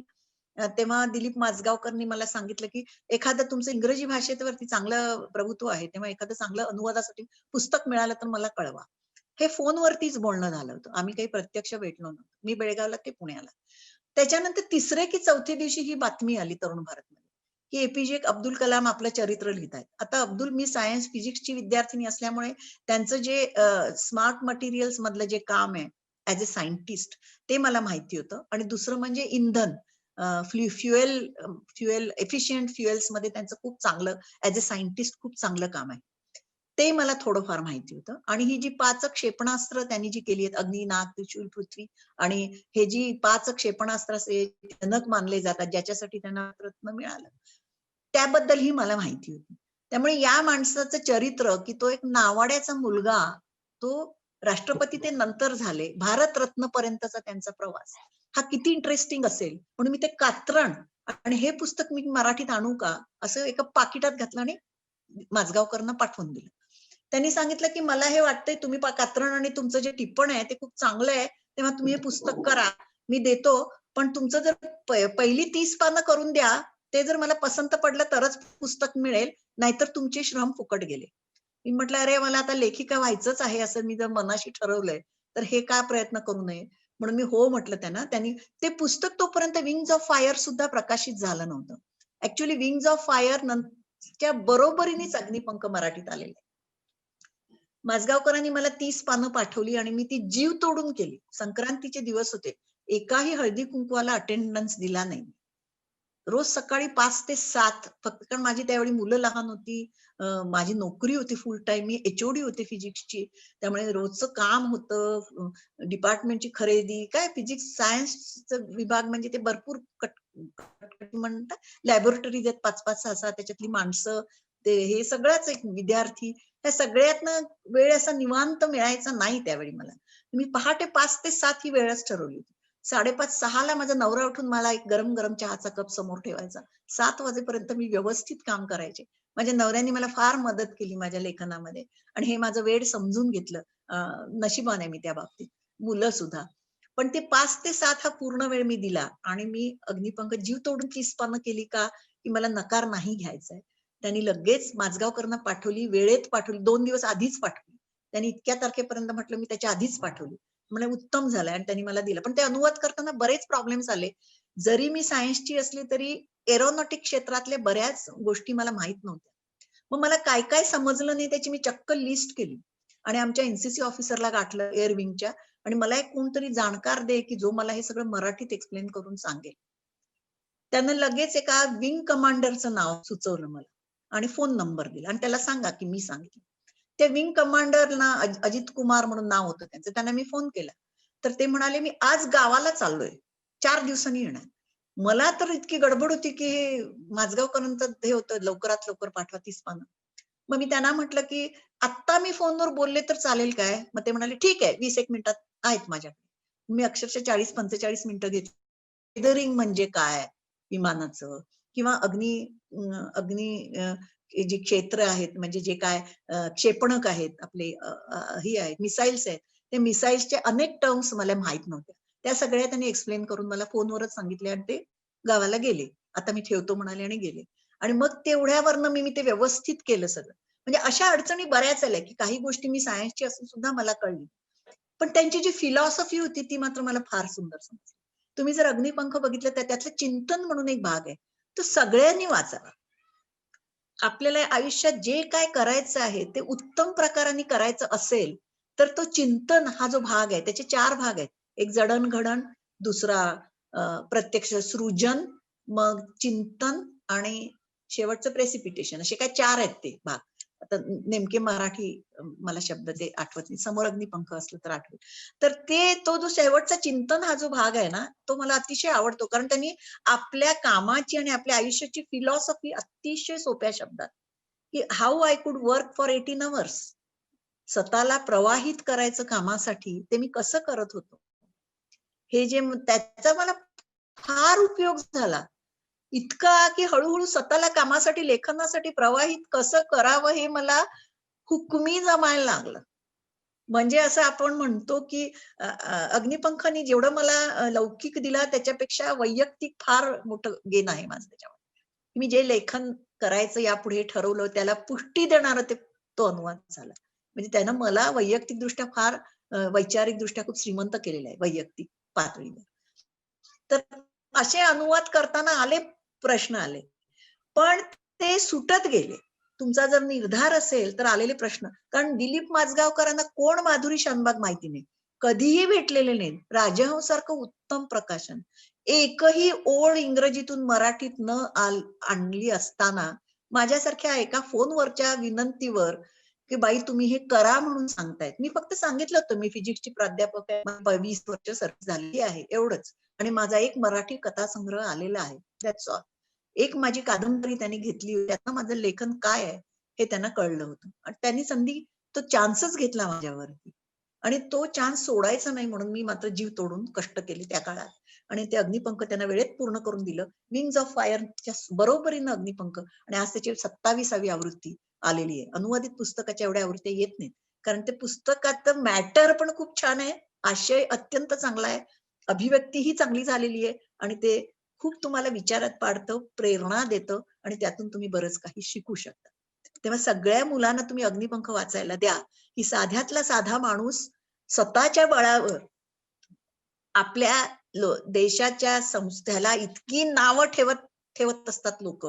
हा माणूस कसा तिकडे पोचला आणि राष्ट्रपती भवनात पोचला, ज्यानं लहानपणी वर्तमानपत्र टाकले आणि चिंचोके विकून आईला पैसे आणून दिले किराणा मालासाठी. ह्या माणसानं सर्वोच्च पदावर पोचावं, भारतरत्न मिळवावी फक्त स्वतःच्या कर्तृत्वावर. असं किती ठिकाणी घडू शकतं, किती देशामध्ये अशी लोकांना संधी मिळू शकते.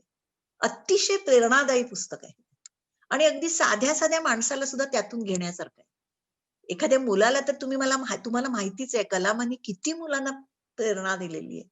ते सगळं त्यांच्या त्या चरित्रात आलेलं आहे, आत्मचरित्र. मला स्वतःला अतिशय नशीबवान समजते की मला हे पुस्तक करायला मिळालं, आणि ते करायच्या निमित्तानं मी ते खूप अगदी शब्द वाचत गेले, आणि तो शब्द असा अंतरात उतरत गेला. माझ्या पुस्तकानं मला बरंच काही दिलं.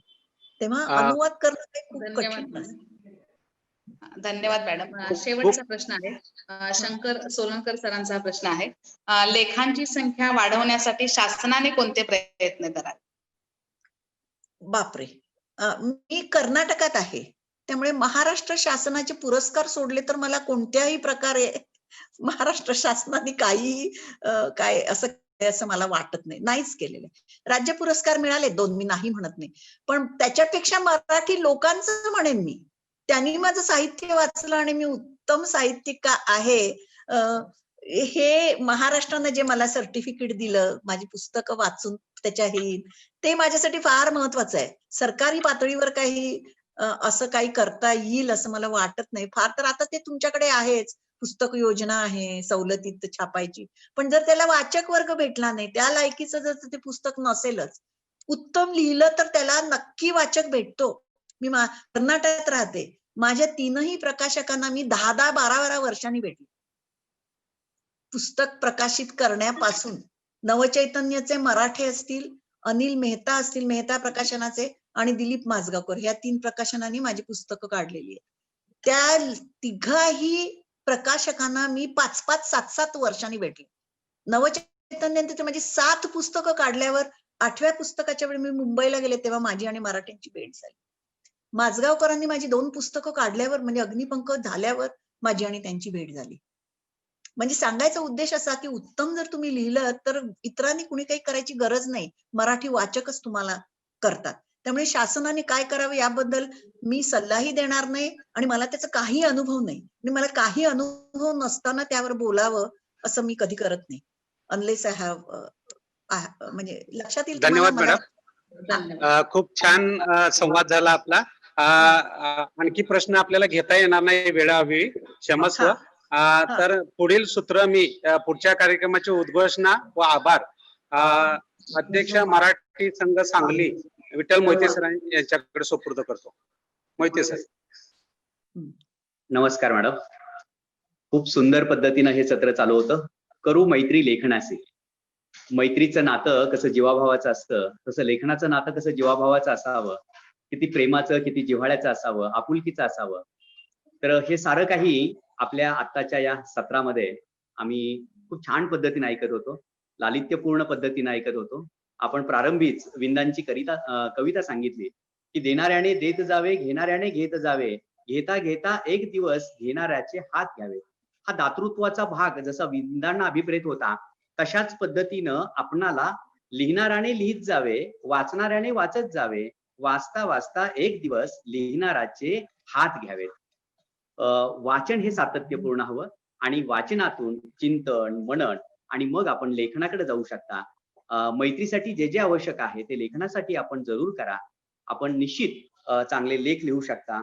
दैनंदिनी लिहा, सारांश लेखन लिहा, अभिप्राय लिहा, संवाद लेखन करा, काव्य लेखन करा, कथा लेखन करा, चरित्र लेखन करा. हे लेखनाचे विविध अंग, विविध प्रकार आणि हे सहजपणे आपण कसं करू शकतो याबद्दल आपण केलेलं हे विचार मंथन आमच्या सर्व मराठी भाषिकांसाठी, शिक्षकांसाठी, ऐकणाऱ्या विद्यार्थ्यांसाठी, पालकांसाठी आणि या यंत्रणेमध्ये सहभागी असणाऱ्या सर्व भाषिकांसाठी अत्यंत उपयुक्त असे होते. मनापासून धन्यवाद. अत्यंत व्यस्त वेळापत्रकामध्ये आपण हा वेळ काढलात आणि जिल्हा शिक्षण प्रशिक्षण संस्था सांगली, प्राथमिक आणि माध्यमिक शिक्षण विभाग जिल्हा परिषद सांगली यांच्या सौजन्यानं हा मराठी भाषा संवर्धन पंधरवड्यानिमित्त जो हा भाषा यज्ञ चालू आहे संवर्धनाचा, या यज्ञामध्ये आपण हे तिसरं पुष्प करू मैत्री लेखनाशी सुंदर पद्धतीनं गुंफलं, आम्हाला मंत्रमुग्ध केलं. खूप छान पद्धतीनं ही गुरुकिल्ली दिली लेखनाची, मैत्रीची, त्याबद्दल मनपूर्वक धन्यवाद. आभारापूर्वी आपल्याला एक उद्घोषणा करावी लागेल. आपली 3 सत्र झालेली आहेत.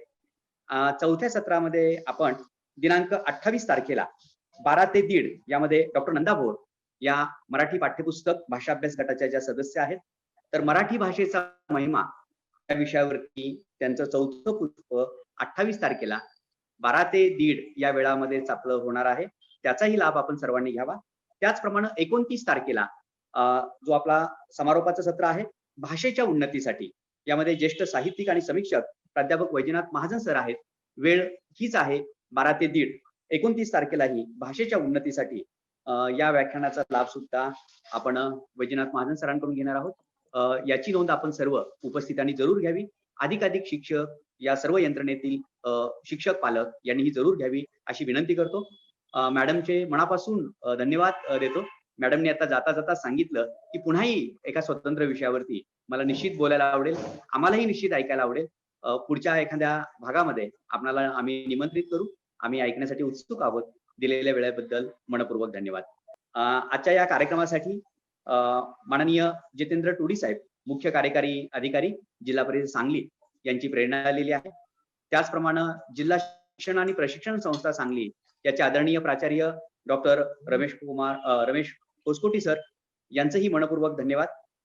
माध्यमिकचे शिक्षणाधिकारी आणि साहित्यिक माननीय नामदेव माळी साहेब यांचंही मनपूर्वक धन्यवाद. त्याचप्रमाणे प्राथमिक शिक्षण विभाग आदरणीय राहुल गावडे साहेब यांचंही मनपूर्वक धन्यवाद. त्याचप्रमाणे डाएटच्या मराठी विभाग प्रमुख अश्विनी पाटील मॅडम, त्याचप्रमाणे डाएटचे समन्वयक आणि सहाय्यक मराठी संतोष कदम सर, त्याचप्रमाणे 2 संयोजक संस्था ज्या आहेत त्यामध्ये दक्षिण महाराष्ट्र साहित्य सभा कोल्हापूर आणि सांगली जिल्हा मराठी अध्यापक संघ यांच्या सौजन्यानं हा सगळा भाग चालू आहे. याचे अनेक पदाधिकारी, त्याचप्रमाणे तंत्रस्नेही शिक्षक तारीश आतार सर यांचंही मनपूर्वक धन्यवाद. आजच्या कार्यक्रमामध्ये सहभागी असणारे आणि सर्व उपशिक्षणाधिकारी, पर्यवेक्षीय यंत्रणा, सर्व या दोन्ही दक्षिण महाराष्ट्र साहित्य सभा, सांगली जिल्हा मराठी अध्यापक संघ यांचंही मनपूर्वक धन्यवाद. अंतिमतः अग्निपंख या पुस्तकाबद्दल मॅडमनी सांगितलं, त्याच्या निर्मितीमध्ये, अनुवादनामध्ये कशा पद्धतीचं मला अनुभव आले आणि आपल्या सर्वांना पुन्हा जाता जाता एक स्मरण म्हणून आपलं 9वीचं जे मराठीचं पाठ्यपुस्तक आहे, या पाठ्यपुस्तकामध्ये प्रीतम नावाचा पाठ हा मॅडमनीच लिहिलेला आहे. हेही आपल्या सर्वांना माहीत असावं यासाठी पुन्हा एकदा सांगितलं. पुनश्च एकदा या कार्यक्रमाच्या शेवटी मॅडमचे मनपूर्वक ऋण व्यक्त करतो, धन्यवाद देतो. पुढील कार्यक्रमासाठी आम्ही स्वागतही करू. इथंच हा कार्यक्रम या जिल्हा शिक्षण प्रशिक्षण विभाग, शिक्षण विभाग या सर्वांच्या वतीनं इथं समाप्त झाला असं घोषित करतो आणि आजच्या सत्राला पूर्णविराम देतो. धन्यवाद मॅडम.